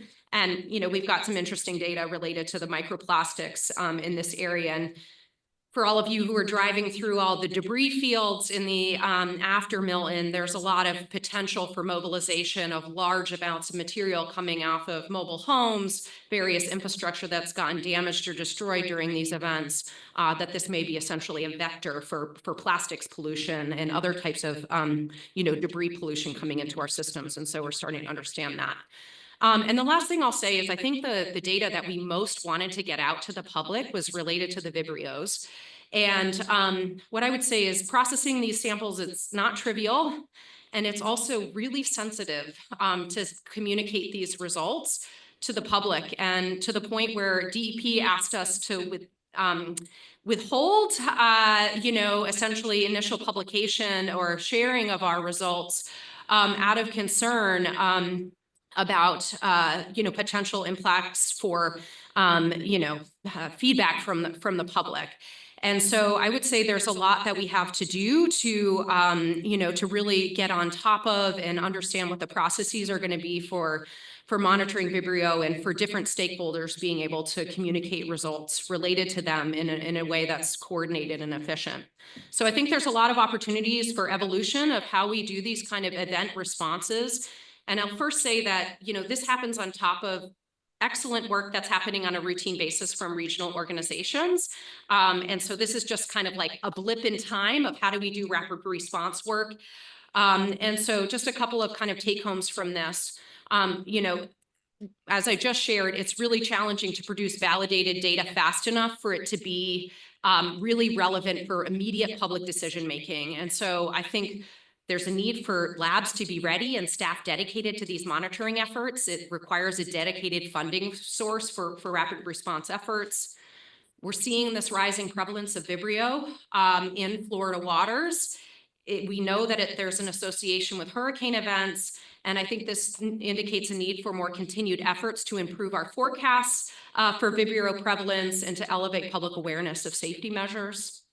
There's more to do on understanding the sources of fecal indicator bacteria, and using, emerging and modern techniques for microbial source tracking. So understanding whether it's human or non-human sources. And so we can be doing that with more sophistication and a post-event response format as we learn.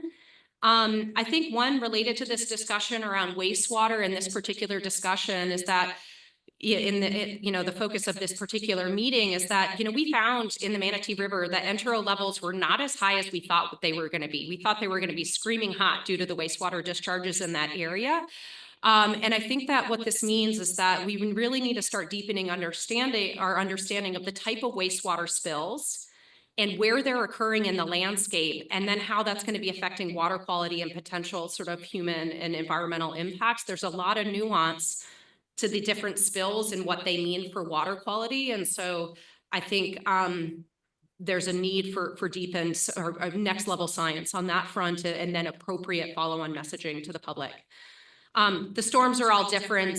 This team that's been working together after these various storms have a lot to sort of share for future efforts about the nuances of what metrics we think are going to be really affected by storms that have a lot of rainfall or not a lot of rainfall, or different wind regimes. I think Dave and Chris need to be on every post-hurricane response team, given that experience. And then my very last point for today is that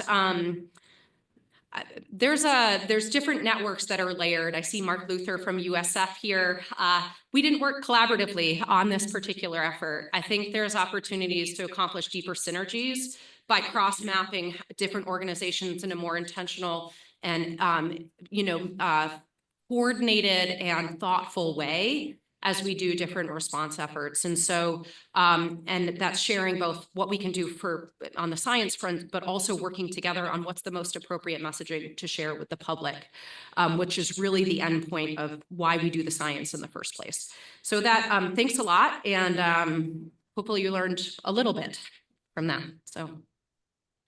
Seeing some questions? I've heard of the flesh-eating bacteria causing a lot of trouble. Is that what Vibrio is, or is it? Yes, it is. I'm sorry for not making that connection. It is, yeah. So, and what we're learning is that there's multiple species of Vibrio that can cause different types of infections and virulence. They're naturally occurring in our waters here, but certain environmental conditions cause them to get more, essentially, more prevalent in our local water systems. From wastewater or stormwater, would you say?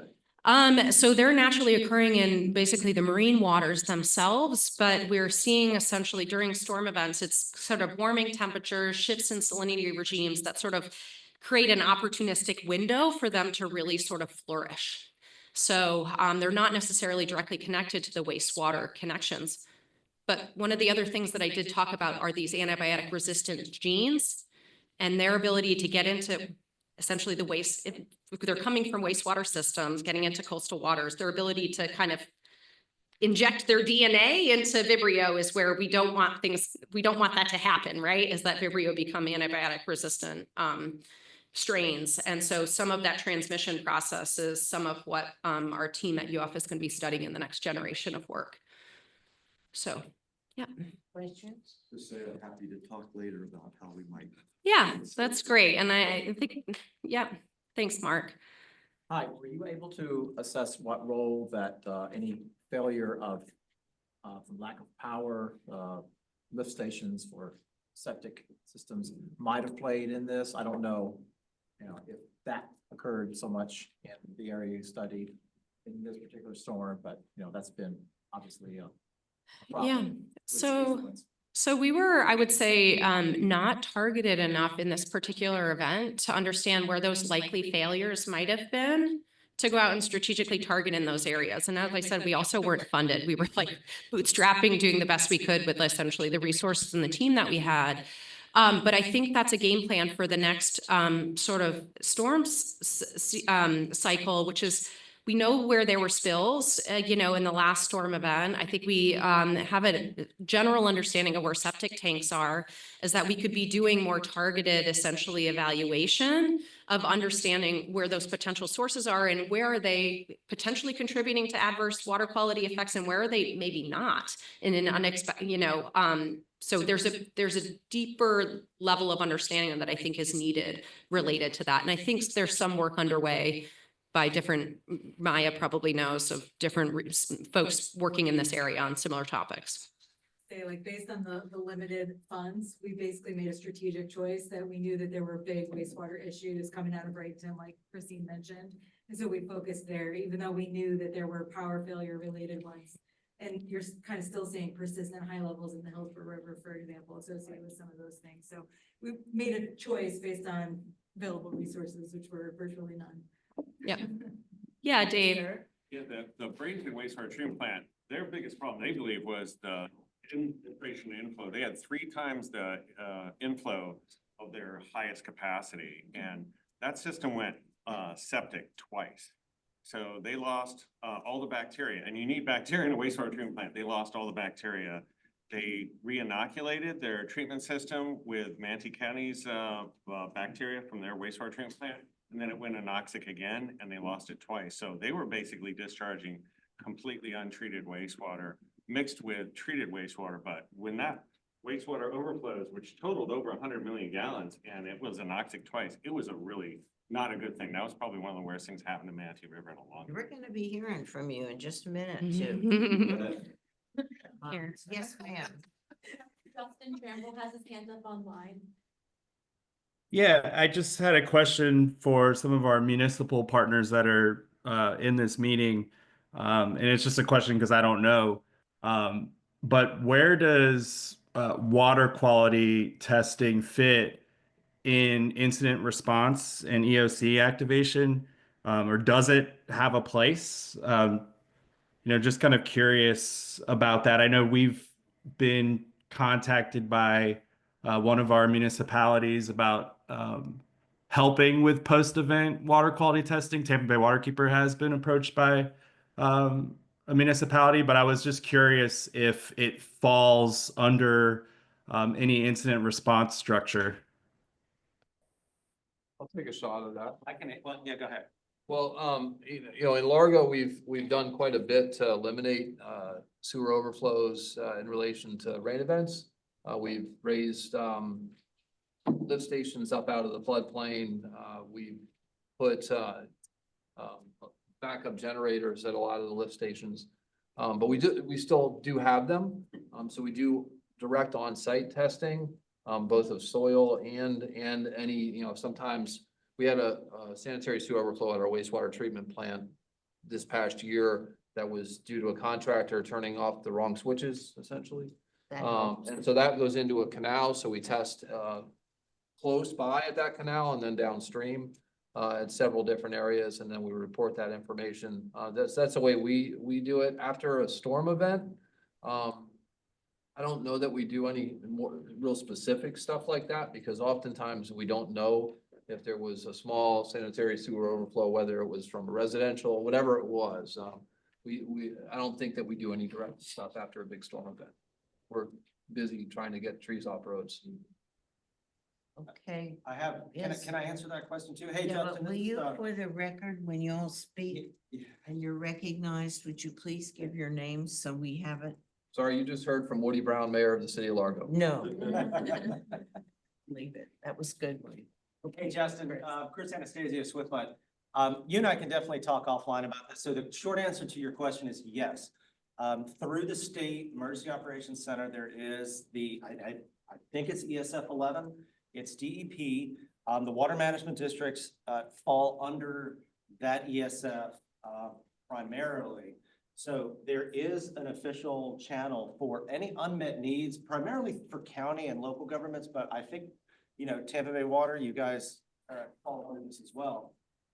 If you're familiar with WebEOC, there's a process where you put a mission request into WebEOC. That goes to the state EOC, and then they decide which emergency support function or ESF can handle the request.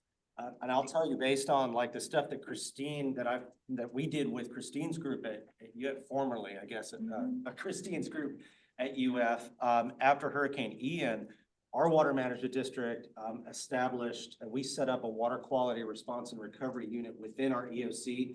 I'm the lead for that.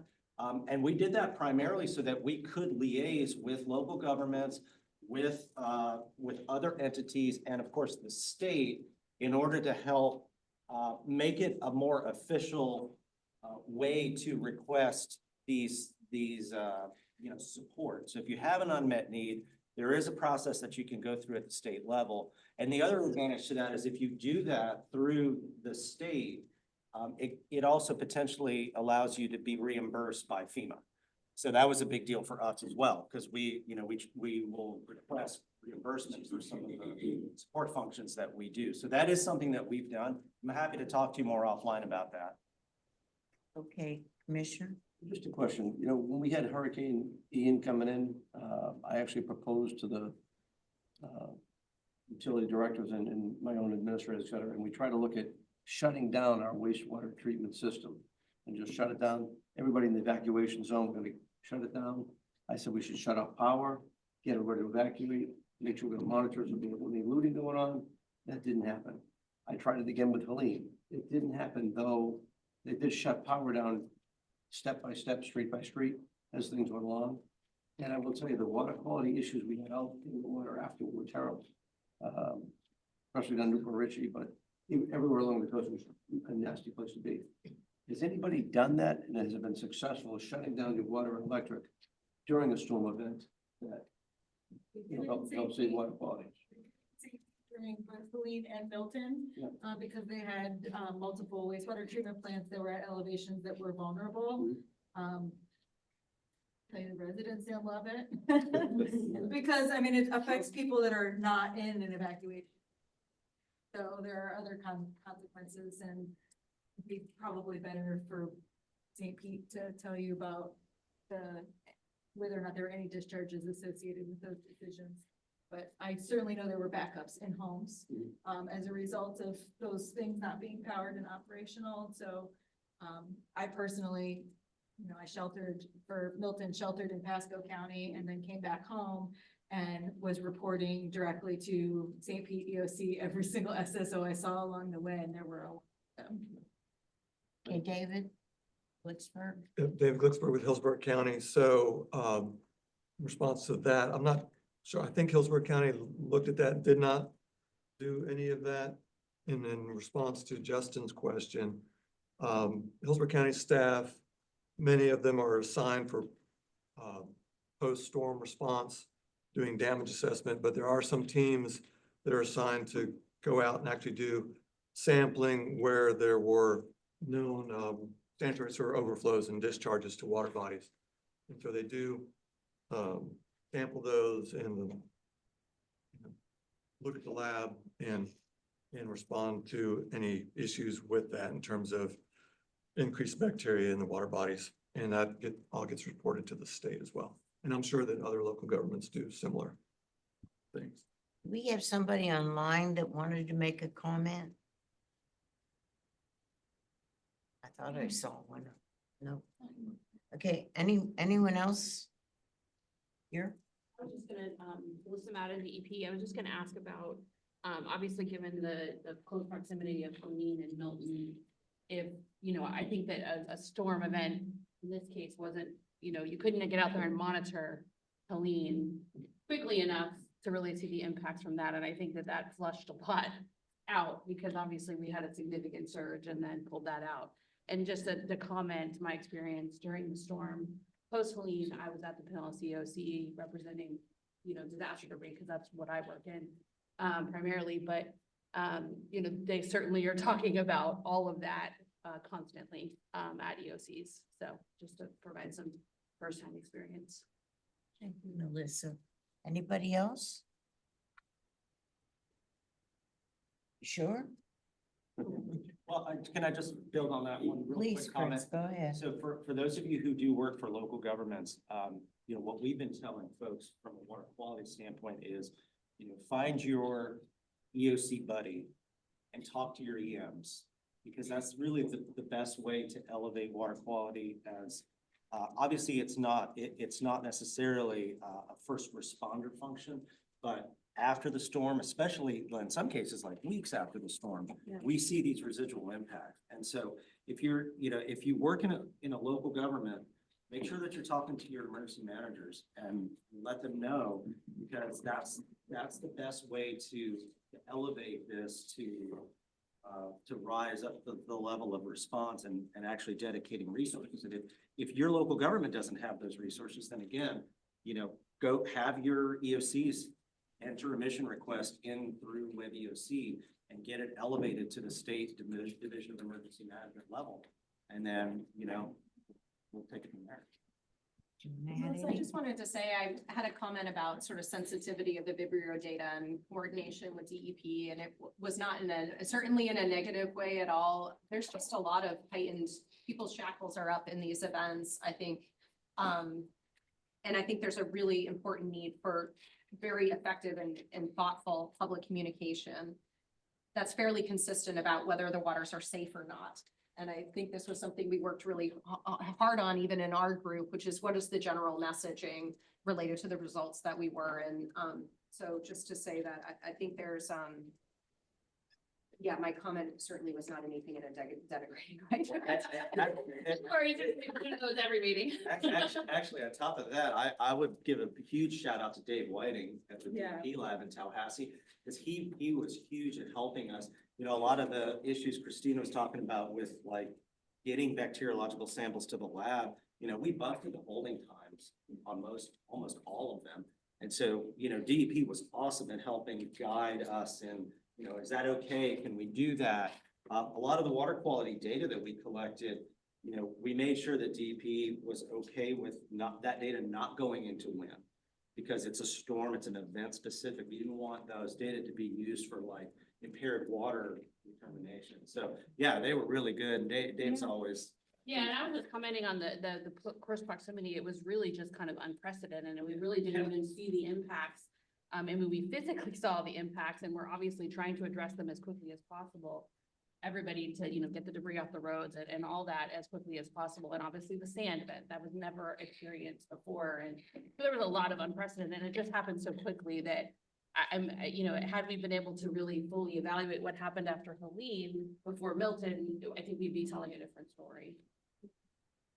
Chris, even at routine sampling, we have that challenge of 3 to 4 day turnaround time. It's rained twice since you sampled. It doesn't exist. It's not accurate. And yet we've got a news blast saying, don't go to this area, or don't go to this beach, or don't go to this lake, or certain kind of, so that's frustrating for us to read that when it's 4 days past. Don't blast it. If you had to wait 3 to 4 days, that does not help our residents. So when you put that out there, it brings fear. And it's not necessary. Okay, I'm gonna encourage you all. We all know each other, but you're being recorded. So when you wanna say something, just say your name, because somebody that's watching this, it might say, hey, I heard all the intellectuals have this meeting. And they have all these ideas.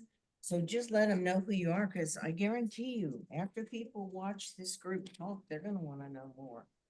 So please let people know your expertise. I think the commissioner over here had Jack something Murray, to add.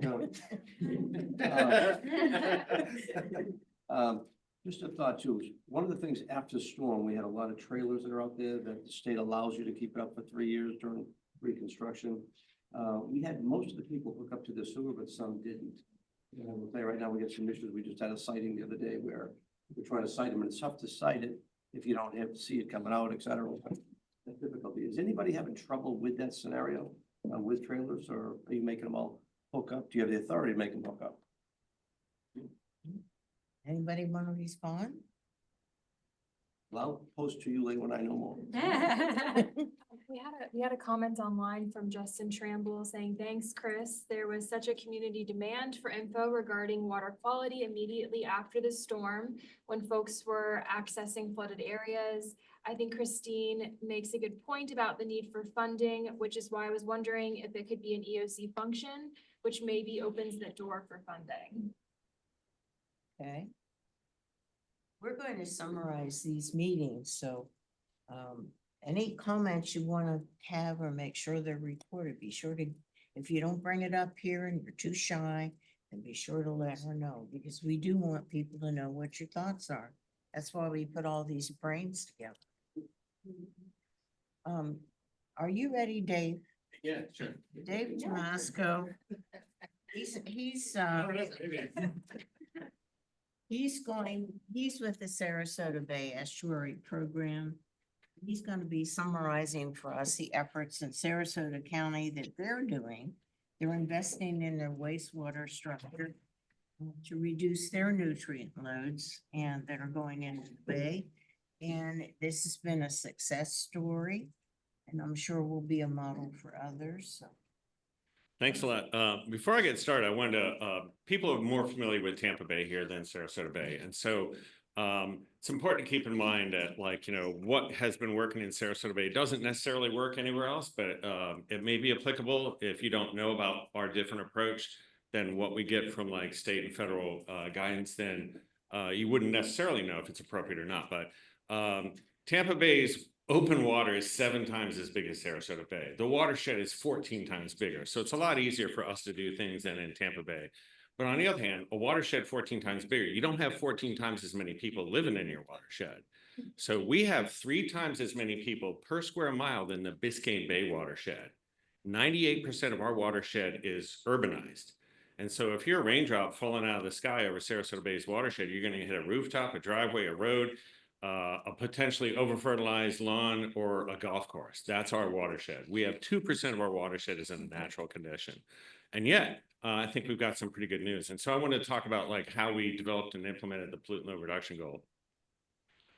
All right, this doesn't work, right? So Then what the mouse does though. I'm just going to hit You know, once. dude, what? Oh, yeah. Someone help me out. All right, I'll just which one? Thank you, Maya. You just have to do this one time. Oh, right, okay. Now I can do it. Well, that- There we go. All right. So the health of our bay is more complex than what fits in a water bottle. And so this kind of graphic is stolen from University of Maryland, and it kind of shows what happens as nutrients increase over time. We don't want to be on the far right-hand side. That's where Indian River Lagoon kind of like went to over time, where they lost 95% of their seagrass biomass. We do not want that to happen. And so we have this overall general pattern of what happens as nutrient loads increase in the system. It's important to know that the only thing you have to report is what's in the water column. And that is what numeric nutrient criteria are all about. So we don't restrict ourselves to that. Ourselves and our partners collect everything in that cartoon. So FWC collects the fish data, the Water Management District maps the seagrasses, Sarasota County, Manatee County collect water quality data, and we use volunteers to quantify the amount of macroalgae in our system. And that's a really important part of the problems in Sarasota Bay. So we have an ecosystem health report card that has 4 metrics. 2 of them are in the water column, the amount of nitrogen in the water column, the amount of phytoplankton in the water column, but also the amount of macroalgae and also the amount of seagrass. So that is our 4-metric ecosystem health report card. And then we basically summarize it because the numbers don't matter as much as the pattern. So we color, I'm sorry? You just lost one screen. but- Oh, yeah, okay. Getting it there. Oh, I can see just fine here. Did I touch anything? All right, yeah, I just assumed it was me. So we color code our results. Blues and greens represent healthy conditions. Yellow is caution. Red is like stop what you're doing. Something went wrong. So we have 5 base segments and we compare them against each other. We don't compare them against each other. We compare them against what those base segments were like when it was a healthier system. And we can't go farther back than the most recent data set. So we have water quality data that goes back to the 70s. We have seagrass data that goes back to the 80s. But if macroalgae is important, we can't go farther back than 2006. So let's look at our ecosystem health report card back to 2006. If we look at the first 7 years, we call that the reference period. And during that reference period, we had lower levels of nitrogen, less phytoplankton. Where we had data, we had less macroalgae, and we had about a 30% increase in seagrass coverage. That is a healthy system. The next 7 years, we call the degraded period.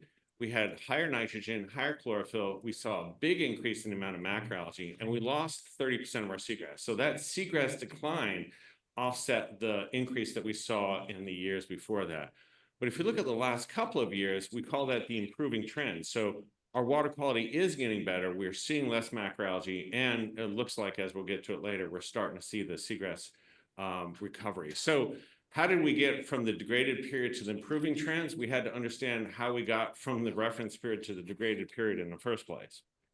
And so what we believe is the biggest cause of our problem was a increase in the amount of dissolved inorganic nitrogen loads had increased by about 20%. So in 2021, we set that as our pollutant load reduction goal. We wanted to reduce dissolved inorganic nitrogen loads by 20% because that was what our model told us the difference on average between those two different time periods.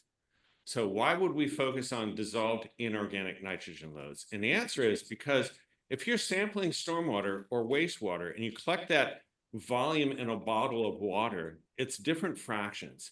So like say you're sampling stormwater, there's amount of material that you're going to collect that's going to be on the outside of a filter paper. And that's going to be like insect wings and pollen. That's part of the nitrogen load. But that nitrogen is not going to become available for phytoplankton or macroalgae uptake unless that nitrogen is broken down and remineralized. And then there's the fraction that goes through the filter paper, but it's still complex with carbon and other compounds. And so that is dissolved organic nitrogen. That comes in two fractions. One of them is labile, which maybe that nitrogen is available in a couple of hours, maybe a couple of days, and then refractory. Maybe that nitrogen is not going to be available for a couple of weeks. And then we have dissolved inorganic nitrogen, which is instantly available for algal uptake. So let's look at two sources. Stormwater runoff. Event mean concentrations for, like say, a residential neighborhood would be about 2 milligrams per liter on the high end. Maybe at the highest, it would be about 30% DIN. That would be about 0.6 milligram per liter dissolved inorganic nitrogen. I've never seen a sample of stormwater 30% DIN. Most of the samples I've seen are like 10%. So on the low end, 0.1 milligram per liter to 0.6. Wastewater, very different story. 80 to 90% of wastewater is immediately available for algal uptake because that's how wastewater treatment plants work. They don't discharge a lot of organic material because then you'd have an oxygen problem. So mostly inorganic nitrogen at much higher concentrations. And so that is what our management paradigm in Sarasota Bay is, that regulatory guidance says all nitrogen forms are equally problematic. And we just don't believe that that's what the data and the science says. So 20 years ago, Sybil Seitzinger and her colleagues at Rutgers basically concluded that organic nitrogen is not readily available for phytoplankton uptake. And in fact, pointed out that if the residence time of a system is shorter than the amount of time it takes for that nitrogen to become available through mineralization, then that's not effectively that much of a nitrogen load. And so we operate on the principle that the most important nitrogen loads are dissolved inorganic nitrogen loads. It doesn't mean we ignore other loading sources, but we prioritize dissolved inorganic nitrogen loads. And that leads you to different types of projects than if you focus on total nitrogen, every form of nitrogen equally problematic everywhere in the bay. So we ran our model, and our model was produced by folks at ESA. I think Mike Wessel is on virtual, so I'm going to give a big shout out to Mike Wessel and John Perry. And our model says that our load reduction target of 20% is 12 tons. We've met our dissolved inorganic nitrogen load. We have not met a 20% total nitrogen load reduction. So what you're going to see is the system responds to meeting a DIN load reduction. We haven't come close to meeting our TN load reduction target. But our model says that there's two main things that we can get after that could get our 12 ton per year DIN load reduction. And that is reclaimed water and spills and overflows. Reclaimed water can be applied completely in a way that is no impact whatsoever, but it can also be applied such that it has a problem. There are places in the watershed that have applied 70 inches of reclaimed water at concentrations of nitrogen well in excess of 10 milligrams per liter. That is way more than a lawn can assimilate. That is creating a plume of nitrogen through the groundwater that can be transmitted to our surface waters. And if you do that year after year, decade after decade, that doesn't make your nitrogen go away. It kind of hides it. And we believe that is a big part of our problem. Also, wastewater spills and overflows. We had over 1 billion gallons of wastewater overflows that occurred between 2013 and 2019. We had 5 events of more than 100 million gallons. We had 3 events more than 200 million gallons. 1 billion gallons, that is 4,000 Olympic-sized swimming pools that came into our system over a 7-year period. But the neat thing is, we have met our dissolved inorganic nitrogen load reduction through a couple of actions. So let me talk you through what those actions were.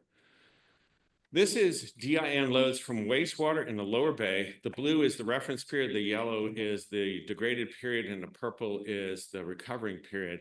And this is what happened when we got our wastewater overflows under control. 1 billion gallons a year. The worst year was 2018. That was the worst year for red tide we've had in decades. And so what we've done is we've had a 22% decline. Our target was 20% decline on average. So this is basically by getting our wastewater under control. And the next one is reclaimed water nitrogen loads in the upper part of the bay. This is mostly from Manatee County upgrading the Southwest Water Reclamation Facility so that the reclaimed water that they produce dropped from 13 milligrams per liter down to 7 milligrams per liter. Anything in excess of 10 milligrams per liter applied at a rate of higher than 30 inches a year is more than a lawn needs. So if you're adding 70 inches of water at 20 milligrams per liter, you are way more nitrogen than a lawn can use, which means you're creating the potential for a plume to come into the bay. So that actually was one of the big important projects as well. So what happened as we implemented these load reductions? And the answer is our water quality got a lot better. So our chlorophyll concentration across the bay has dropped 50% over this time period. And we used to average between 6 to 12 micrograms per liter. Now we're less than 4 milligrams per liter. And look at that end date.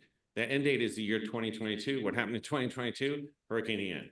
So despite the hurricane impact, our water quality got better. This is an independent assessment done by DEP. This is they're looking at the water quality data as well. So when DEP looked at that water quality data improvements, they concluded that Sarasota Bay is no longer out of compliance with the established numeric nutrient criteria. So we are no longer impaired for nutrients in the open waters of Sarasota Bay, which we're very proud of. And this is the reason why we think this has happened. This is $300 million worth of projects that have been implemented. Manatee County's upgrade was several millions of dollars.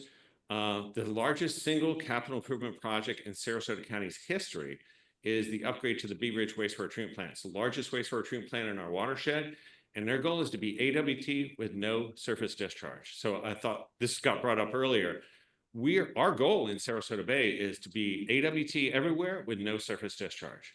Because City of Sarasota discharges about 1.6, 1.7. They're much better than Grizzle Fig standards. They don't do 100% discharge, and their goal is to have no discharge whatsoever. We need to increase our reclaimed water. We need to increase our wet weather storage, and we need to have deep well injections for that, which we can't store in wet weather storage. But our goal, which City of Sarasota, which is completely within its legal rights to do a surface discharge, is to have no surface discharge within the next 5 years or so. Plus, we've also done 2 large stormwater treatment projects. We've treated 6,000 acres of our watershed that were developed prior to the 1980 stormwater treatment system, now have regional stormwater treatment plants, including Bobby Jones, which is a really great example of taking a golf course and turning it into a regional stormwater treatment system. So I'm going to show you 4 photographs that show the upper part of the bay. And you guys know what seagrass looks like, right? So this is Seagrass Meadows, the dark signature. The picture on the left is at the end of the reference period. Beautiful grass beds documented in this particular location. Picture on the right is at the end of the degraded period. We lost about 1,000 acres of seagrass in that particular location. You can just see the degradations happening there. But in the last couple of years, we're actually seeing some improvements. So the picture on the left is in 2022? The Water Management District's mapping in 2022 did not pick up what we knew was happening, which is we were getting seagrass recovery, but it was too sparse of a density to be picked up from a plane flying at 9,000 feet. But we knew it was there, and we knew it was going to continue if our water quality stayed good to give us what we see on the right-hand side, which this is the seagrass recovery in that particular area. Again, this is the epicenter of about 1,000 acre loss. So the acreage numbers are not out, so I'm going to do a little bit of a cheat, and I'm going to show you the percent change. So each of those dots represent the change in seagrass compared to the prior mapping effort. So the first one you see is in 1994. From 88 to 94, we had a 7% increase in seagrass coverage. Then we bounced around. The blue represents, again, our reference period. We peaked at almost a 30% increase in seagrass coverage. This was a healthier bay back in 2006 to 2012. And then we slip into the yellow, and that was when we start to like that downward trajectory. Seagrasses are going to always lag behind improvements in water quality. You can't insult a place for like decades, turn off the nutrient loads, and it magically pops back. You know, it took us like a few years for that seagrass recovery to kick in. But you can see that in 2020, we had about a 19% seagrass loss, and then it didn't continue. We didn't follow that downward trajectory that happened in Indian River Lagoon. The trajectory was that the loss continued, but it was only 5%, not 20%. And our most recent value that's going to come out next week is a 19% increase. So we went from a 19% loss to a 19% gain in about 4 years. And this is the second biggest increase we've seen in 30 years. So we're very happy. It is giving us a seagrass recovery that is really pretty substantial. So this picture shows our colleague from the Water Management District snorkeling around a Bayer area. And you see that dark signature, that's all seagrass. None of it was transplanted. There's no gimmick here. It's just the seagrass came back, natural recruitment, as the water quality got better, as the pollutant loads were reduced. And a picture on the right shows our colleagues from FWC holding three, what are they? What? There are 3 juvenile gag grouper, close enough. Hey, but this is basically, if you like catching gag grouper, like offshore, eating a grouper sandwich, they're found offshore in the Gulf of Mexico, but in their early life history stages, they're in places like Tampa Bay and Sarasota Bay. If we lose our bays, we lose our offshore fishery. So we got good news, we think, but we're not resting on our laurels. We have no need to do anything more regulatory because we met our water quality criteria, but our stakeholders decided to do a water quality protection plan so that we don't let this slip away from us again, because this isn't the restoration of Sarasota Bay, it's the re-restoration of Sarasota Bay. And the biggest challenges we have is continued population growth, but also climate change. It's just happening. 90% of Floridians believe the climate is changing, and we think we've got data for it. So we don't use a lot of complicated models, we just use data. So this is air temperature data over 120 years. The way this graphic was put together is the average temperature for each month of the year for the 20th century, which sounds ancient history, but almost everyone here was born in the 20th century. So 1901 to the year 2000, the average January temperature, and then every month over this 120 years is compared to the average. If you're cooler than that, then you're light blue going to dark blue. If you're warmer, you're yellow going to brown. It's just the last 20 years, it's just mostly yellows and browns. Our air temperature is increasing. We used to average 2 to 3 days per year with freezing temperatures in Sarasota. We've had 3 in the last 20 years. We used to start off days in August in the 60s. Not every day, not every August, not every year. We haven't had a single temperature that has been cooler than 70 degrees any hour in August over the last 20 years. So here's our sea level data. So we don't actually use complicated, reports. We basically say here, the long-term average is about 1 inch a decade. It's been 6 inches in the last 20 years, which means if the sea level rise stays at this rate, by the year 2055, the average sea level will be what today's high tide is. And high tide will be 9 inches stacked on top of that. That's the minimum that we're going to see, we think. So that doesn't mean water is going to be pouring over the top of your seawall, but it does mean you're not going to be able to drive on your streets if it rains on a high tide, just like happens in a lot of places right now. Water temperature is increasing. We don't think our water temperature increase is adversely affecting the seagrasses directly. We think it's potentially adversely affecting them indirectly, which is harmful algal blooms. So this is a data set from Venice Inlet that we can use to calculate the percentage of days where the temperature is above or below certain criteria.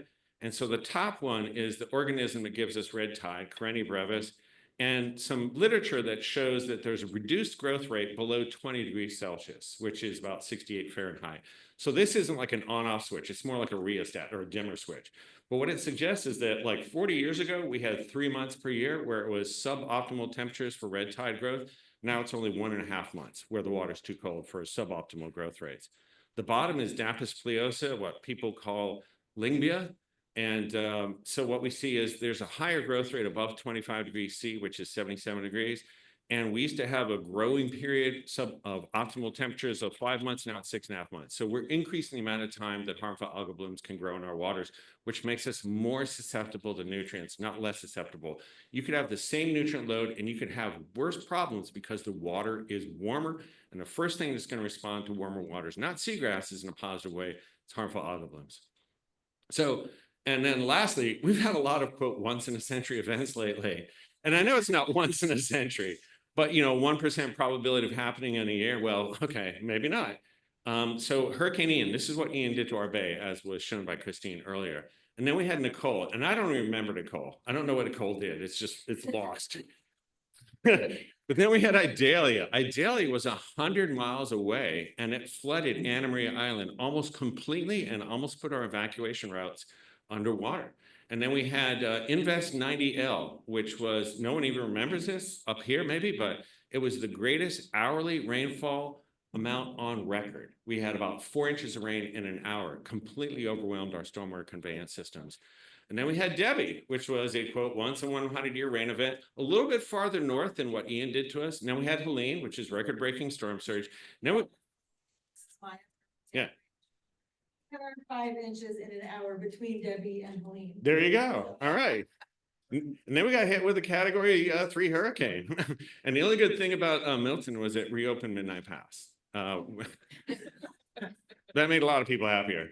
But we basically look at this as a cleaner bay is a more resilient bay. There's nothing we can do locally to make a difference on CO2 emissions into the atmosphere that can make any sort of difference on this planet.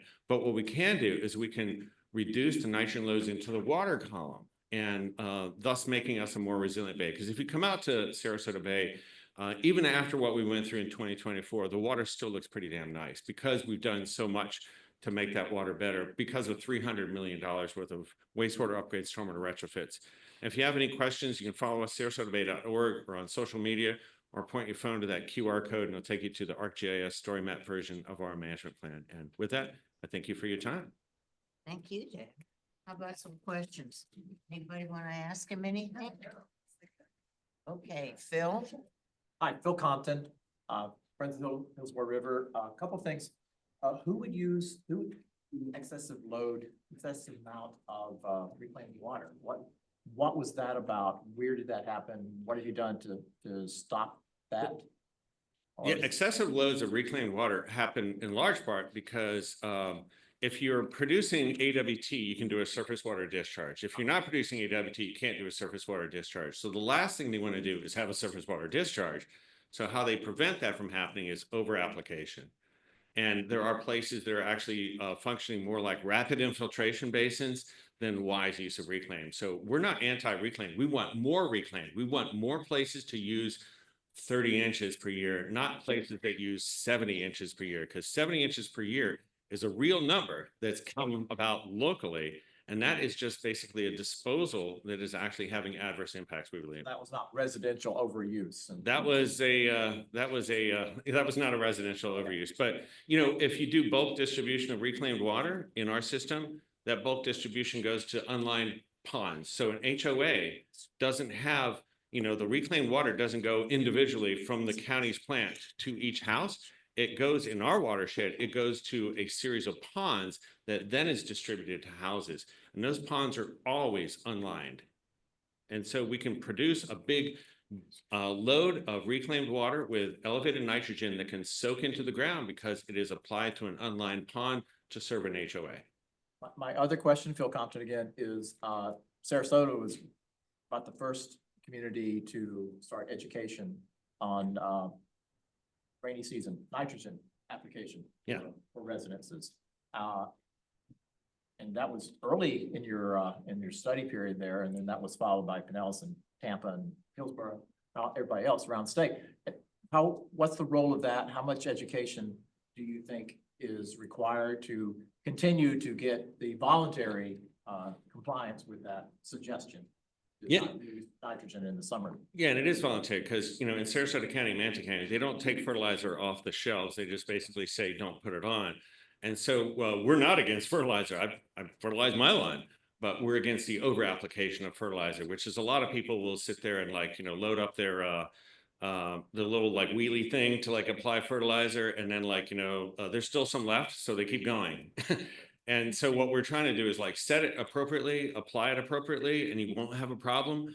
The problem that we see is when people over apply, and particularly if they over apply and are on reclaimed water, because I'm not sure there's a need for anyone to use fertilizer when you have reclaimed water. And we try to get that message out to people as well.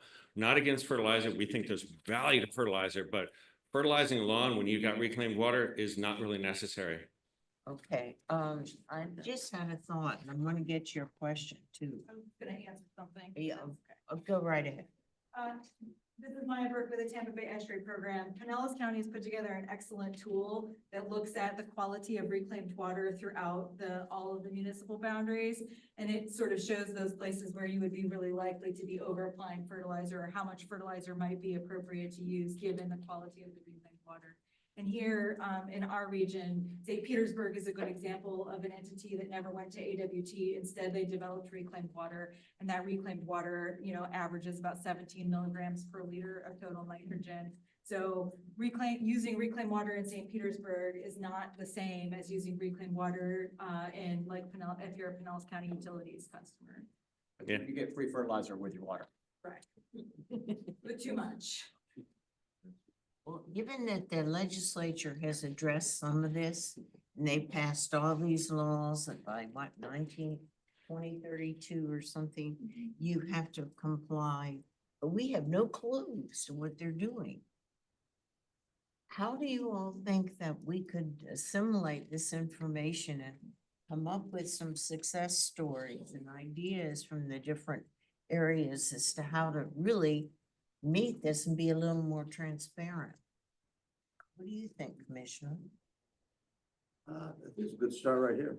It's great dialogue, great presentation, so, so happy you talk about the wastewater going into the day, that type of thing. All those open conversations and improvements, I think are very helpful. Jack Mariano, Pasco County. Is there some way that we could encourage our members to actually put together some summaries of what they're doing, or recommendations or success stories that would help others who have it? Well, so with all the smart people in the room here, Jack Mariano again, Pasco County. I think one of the things that's coming up is the Community Development Block Grant Disaster Recovery money. A lot of it's gonna go for housing, but a lot of it's for resiliency. I think you can go to your commission and over the next 60 days, probably is gonna be looking at ideas on how to go spend the money. I know one of the things we're looking at is like doing some wastewater treatment things. We're looking at doing some baffle boxes as well as working with estuary for that.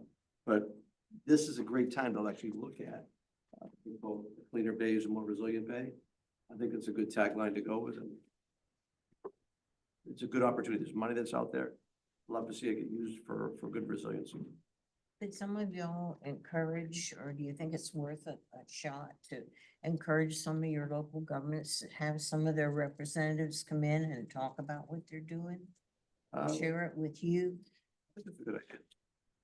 I want y'all to think about that, because we are in a position where we can help by getting a regional vision as to how we can help each other. And nobody's being too open about it, Probably money and resources are part of, Largo's leading the pack. Sarasota, you've done, Maya, stuff that you've assimilated. Hillsborough County is the one entity that has shared their elimination of surface water discharge plans with the estuary program and the nitrogen management consortium. I don't think we have plans, we haven't had them provided by anybody else. So we're not able to synthesize that information for the group. We would love to be able to. I'm not sure if DEP is able to, otherwise we sort of do need to go at our on our own and have everyone share their individual plans to this group so that we can try and synthesize it. Otherwise, we don't know. I appreciate that call. Well, I just, say your name again. Melissa Madden, DEP. I believe that that the Senate Bill 64 provided significant milestones that they had to submit that information to DEP, and that should be public record. So do we have to make a request? No, that should be available on Oculus. So Christine? I can find out. Sure, this is Christine Angelini, AECom. I think that, the ability to take action is about finances at the end of the day. Do you have the money to get these projects done? I think the suggestions you've had, Commissioner, around the block grants coming up as an opportunity for, resources that weren't on the table, before these disaster events, but also the opportunity to tap into some of the support that's coming through the Gulf Consortium as well. But so I think that we need to be, I think there's an opportunity to be opportunistic if wastewater is on the top of the pack of the types of investments that are wanted here. Because at the end of the day, when you have a discussion around like, where does the money go? There's many other voices in the room. And so I think maybe part of the goal is to like keep this elevated as a high priority item when there's a lot of competing interests. But the question I really want to ask, I think right now on that comment is, Dave, I mean, those numbers around what the cost is. Yeah. It's been a lot. And so I don't know if there's anything you can say about the alignment of funding and the securing of resources around Yeah, what's taken to get where you are. I'd say one of the problems I think that's slowed our recovery is a lot of times scientists, resource managers don't want to talk about money. If you don't talk about money, someone's going to talk about money. And I think no slam on the state, but the typical response, like for example, there's $10 million allocated, 10 or $20 million for seagrass restoration because seagrass is good and we're losing it. So there's, I think, $20 million for seagrass restoration allocated by combination of the federal government and the state government. That's not bad, but that's not enough, at all. The cost for fixing the problems in Inner Lagoon is $5 billion, which is a lot, but it's 1% of the state's budget over 5 years. So if you don't talk money and about the cost of doing the things that are probably going to be necessary, then someone's going to come up with a number for you. So we talk money all the time. What do you get for $300 million? You get a recovered bay. What if we only spent $30 million? What would we have? We wouldn't have a recovered bay. So I think it's really important for everyone to realize it costs a lot of money to turn systems around, but that's the only thing that has worked in the past. And the other part of it is like, don't be stuck in like what happened 30 years ago. AWT is 50-year-old technology. And it's really good. But if we just stick with what worked 50 years ago, AWT levels like Grizzle Fig, 3 milligram per liter, that's not state of the art anymore. You want to see state of the art, go to Disney. Disney produces effluent with like 1 milligram per liter nitrogen and 80% of it is reused. So if you want to figure out how to reduce the nitrogen load from wastewater treatment plants, talk to the folks at Disney because they've been doing it for decades. Reedy Creek is better water quality now than it was before Disney was there. So that's what we're trying to do. We're not trying to stick with like, what the state tells us to do. There is no need right now for anyone to get away from a surface discharge for another 7 years. We don't have 7 years to wait. We think that this bay would have not done well if we just waited for 7 years for the Senate bill to kick in. So we're moving towards AWT with no discharge and reclaimed water with AWT or close to AWT. That's how we want to eliminate the nitrogen load from wastewater from our system. And we think it's given us better bang for our buck than other investments we could have made. Would you all be interested in a presentation from Disney on their system? Let's go to Disney. Let's go there. Yeah.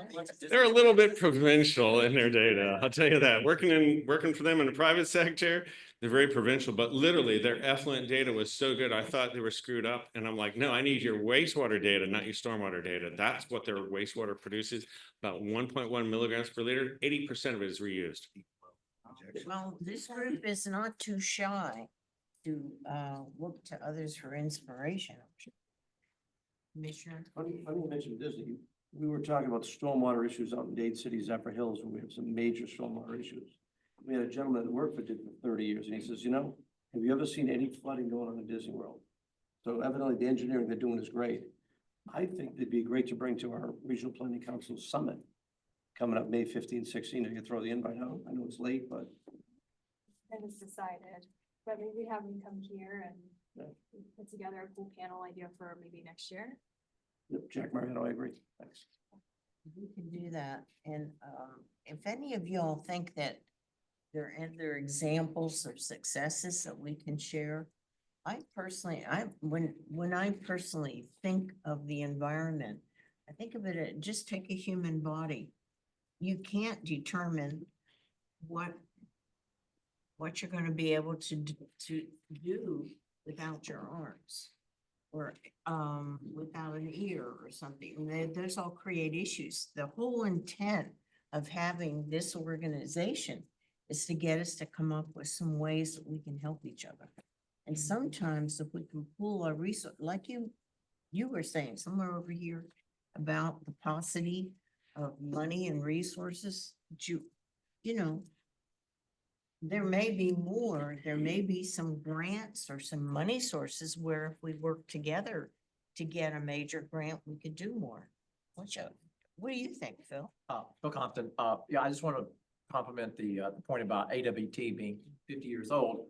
I don't know, but I wonder if all the municipal experts are aware of the technology that Disney is using. You know, there's been some frustration lately, and how do we get rid of PFAS? And, you know, maybe something's gonna come along, maybe it's not. But if we could share information about the technology and then talk about the cost, because, you know, how much water are they managing? Does that apply to a place like Tampa that has 50 million gallons a day? And what's the cost of that? Is it ridiculous or is it feasible to even think in those terms? Okay, guys, I'm going to ask you to keep these ideas for next meeting that we have, which is gonna be in June. And we also formed a couple of committees that are ongoing. And those of you who are participants and anyone who wants to join in, one is gonna let you know when those take place. I'd like to quickly go around the room because I would like to know if any of your organizations have got some big announcements you'd like to share with us. I don't want to prolong it, but quickly, would you start over here? And say your name, Ms. Maggio, so for the record and indicate if there's anything that we need to know about what you're doing. No announcements today. Thank you. At Sean College, I don't have any announcements that I can think of. And Tina? Provenzano Mosaic, no announcements. I'll just put a plug in for the Regional Planning Council's Resiliency Summit. Coming up May 15, 16, it's gonna be done in Bradenton. I think it's worthwhile going. Some of the ideas coming out have helped, I know my county as well to come up with water quality and resiliency things. So I recommend you go out and take a look at it. Christine? Yeah, Christine Angelini, no comments, just eager to stay connected to this conversation and look forward to working with a variety of organizations. Thank you for inviting me to speak. Dave, thank you for your presentation. Do you have anything? I'm done. Thanks. Chris? Yeah, Chris Anastasia, Swiftbud. So, I do want to, just give an invite to anyone who's interested on March 26th, which is a Wednesday from 10 to 12:30. The Southwest Florida Seagrass Working Group meeting will take place at the Karen Steininger Auditorium at FWRI. It's open to anyone who wants to come. We will be releasing the 2024 seagrass numbers for Clearwater Harbor, St. Joseph Sound, Tampa Bay, south to Charlotte Harbor. Even though Dave kind of stole some of my thunder. We do have, we'll be providing all the acreage numbers and changes and a lot of other good stuff. And there's other things on the agenda as well. Tampa Bay Estuary Program is coordinating that. Big shout out to Sheila. I think it's on y'all's website, right? It is, The invite. So Tampa Bay Estuary Program, visit their website and you get more information on the agenda. But if you're interested in hearing firsthand what the numbers are going to look like for 2024, come out on the 26th. So I hope to see you there. I'll include a link on our follow-up email. And by the way, if any of you do have events or something we don't mention here, don't hesitate to send them to Alana because we do have a website and we can let people know. Okay, you have something you wanted to add? Nothing right off the top of my head. Okay, ma'am? Mary Keith, Tampa Audubon. I don't have anything to report. Okay. Those plans off as far as water management, nothing to add today. Just haven't heard any information. Melissa Madden, DEP. If you are regulated by DEP, the open house is April 3rd. It's always a really great event. We have 300 to 400 people come in from 10 to 12. And you get to meet your inspectors or your permitters or whatever. SWIFMA's usually there. You have a lot of EPC, a lot of different organizations. And it's a really great event, and I don't know that I've seen any of you guys there, so. 10 to 2, and April 3rd, and food truck, all that sort of thing. Nick Fletcher, Tampa Electric, nothing to add. And And all, nothing. Vicky Morrison, nothing. except Except if do you you have any need to great send story you, ideas? you need to And I'm send gonna her. try and figure out how to assimilate all this in something my sister wants to read, and I'll get it back to you guys to take a look at. But she always appreciates ideas and articles. Ma'am? I have an announcement related to base soundings. Have you all seen some of the recent bills that have been filed by the legislature? Which includes, the ones pertaining to the regional planning councils? Well, there are 2 for you to be aware of. The first being Senate Bill 1264, Rural and Urban Business Enterprises. I bring that up now specifically because it is recommending eliminating RPCs from Florida statutes. And it specifically calls out the Tampa Bay Regional Planning Council and not being able to get the 20, right now we receive 20% of the proceeds from the Tarpon tag to help fund our base soundings publication.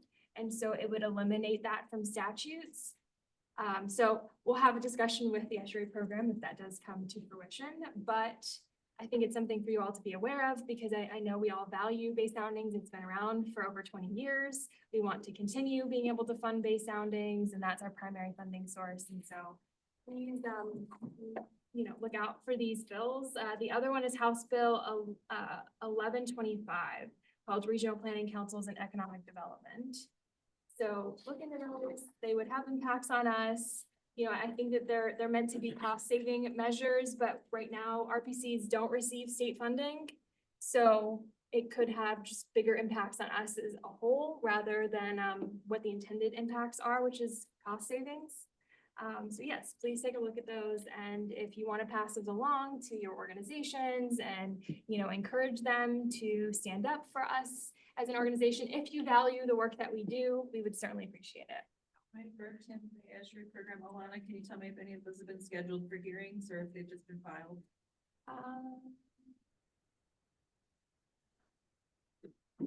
They have been referred to committees. But the session just started a few days ago, so they were introduced, they were referred to different ones, so that's it. Filed, referred to those committees, and then introduced. For those of you who aren't familiar, this has been introduced multiple times over the past I know. 10, 12 plus years, so it's good to keep an eye on, and once it starts actually moving in committees, that's the time to really mobilize. If the bills just sit there, probably save your fire for something else, but anyways, just, I know not all of us do legislative work, so. But you never know. You never know. And being you aware should be is a good prepared to thing. Protect the things you love.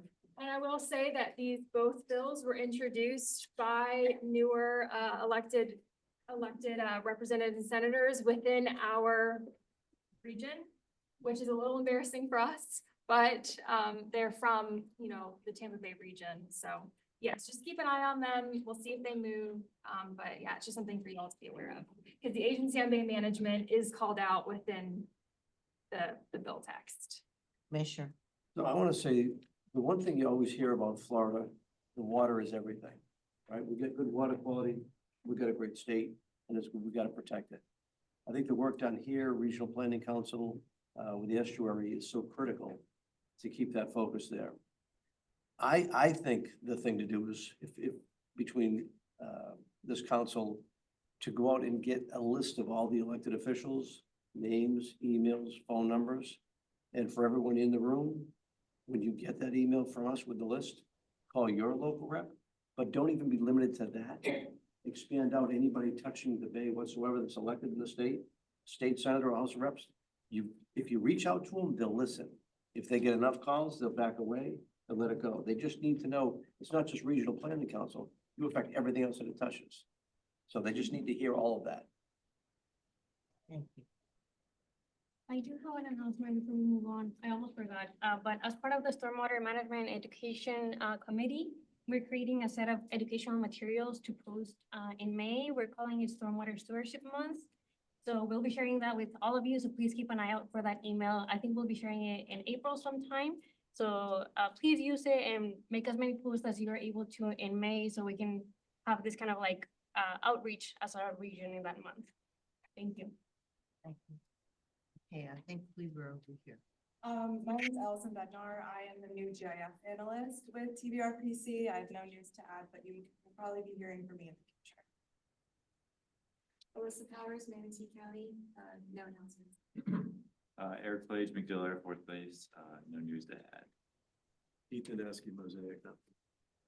Sally Thompson, Tampa Bay Conservancy, in case you're not aware, or tonight is our annual fundraiser. It's at 6:30 to 9 p.m. New World Brewery Music Hall. Liz Alden, who used to be with the Planning Commission, or PPO, I guess, is our music. And I'm sure we can, and Mosaic is one of the sponsors. 810 East Skagway Avenue, if you need more information, speak to me, but it's tonight. Actually, Bay Soundings just did a story on Yes, thank you. what the Conservancy has accomplished. So if you're interested in that, please check the Bay Soundings. Thank you, Vicky. We didn't even coordinate that. Phil Compton, no announcements, but I do want to thank Vicky Parsons. Last year late, made an announcement about the holiday boat parade that we hold on the Hillsborough. Vicky did a nice story based on my offhand remark about that, about our citizen involvement and the restoration of the tidal estuary of the Hillsborough River. So thank you very much, Vicky.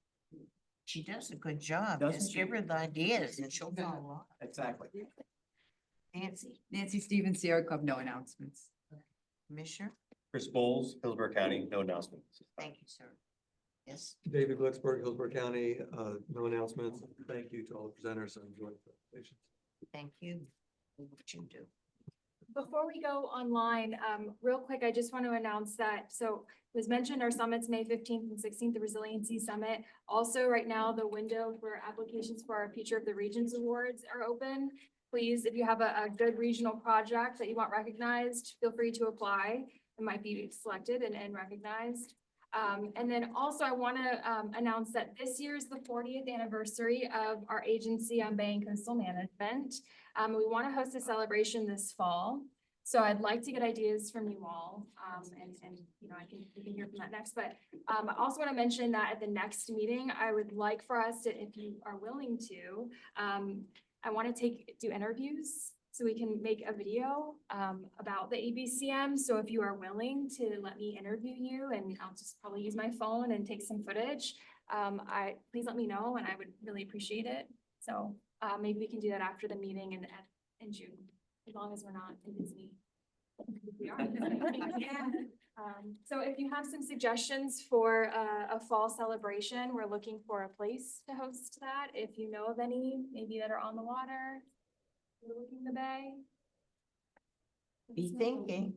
Sally Thompson, Bay Soundings did an article on ABM years ago. I remember I was interviewed and none of us, so that's in the files for a reference. Yeah, and it has a good list of sources, and if we start there, it might be fun to go back to. See how many of us are still around. Yeah, exactly. And how elderly we are. Oh, well. We appreciate you. So we are going to, as our little gal here has said, our scientists, we are going to be looking to getting information from each of you or all of you as to what you do, what you're interested in, how this agency can help you, how working together can make a difference. Is there anyone online that needs to make any announcements? Get a message. Mark Cermak, you have your hand raised. All right, our next meeting. Hey, good afternoon or good morning. Can you hear me okay? I had a Bluetooth issue earlier. Yeah, I can hear you. Thank you, Roger. So Mark Schramek, NOAA, National Marine Fisheries Service. Sorry, I can't be there in person. No updates from our agency, but again, I really appreciate the opportunity to be engaged in these important discussions And I just want to give a shout out to Dave for the plug for the seagrass habitats, reminding us about the ecological and economic importance of seagrass habitats that support our offshore fisheries. So thank you much. Hopefully I'll be there in person in the future. Thank you. Anybody else? I have a question. Yes, ma'am. Ann Paul, I'm representing Hillsborough at large. And I guess I have a question for the group. Nationally, we're in a personnel reduction mode, apparently, headed from the White House. And I'm just wondering how that is affecting our different agencies locally. I know, for instance, that the National Wildlife Refuge, the Tampa Bay and Crystal River National Wildlife Refuge lost 2 staff out of a total of 8, so that's 6, which is pretty small considering that they manage quite so much land.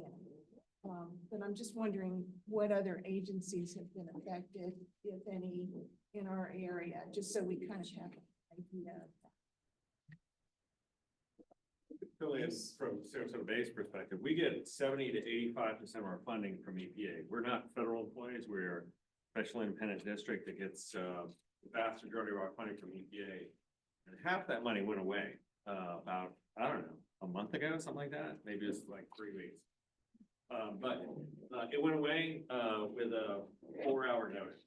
And we had to scramble around to pay $160,000 worth of invoices for contractors and consultants with no money. So we had to potentially dip into our reserve funds, which were meant to like handle such a situation. So we would only have 3 months of reserve. And if that actually would have continued, you would have just seen people leave our administrative program, because who wants to hang around for a job where, number one, you don't feel, that your purpose is acknowledged, and number two, where your funding is not secure.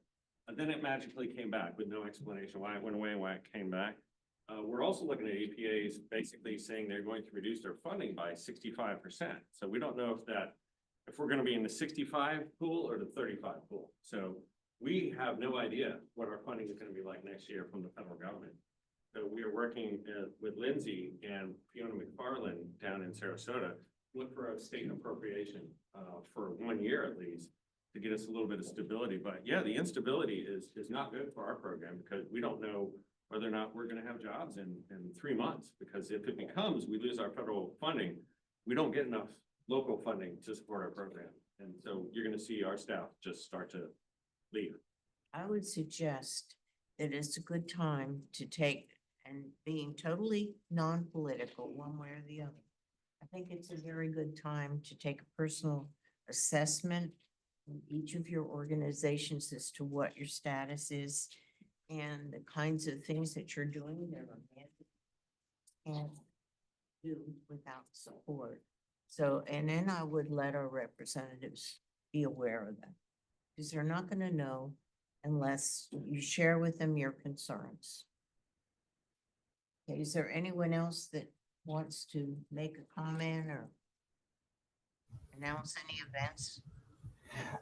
Yes, this is Dave Carlin, Environmental Protection Commission of Hillsborough County, sitting in for Chris Pratt. He wanted me to make an announcement that EPC is accepting applications for our pollution recovery fund projects up until April 18th. Maximum award amount is $100,000, and projects must be within Hillsborough County. And applications are available on the EPC website at epchc.org. Okay, I want to suggest to all of you, if you think of something after you leave there, Alana can put on a line for people to attend or participate in, that you do that, because that's one of the services we can provide by coordinating. Thank you very much. One more announcement before we adjourn. We have cake over here to celebrate our dear chair's birthday, as well as our fellow Mesley. So please help yourself to some cake. And happy birthday. Thank you.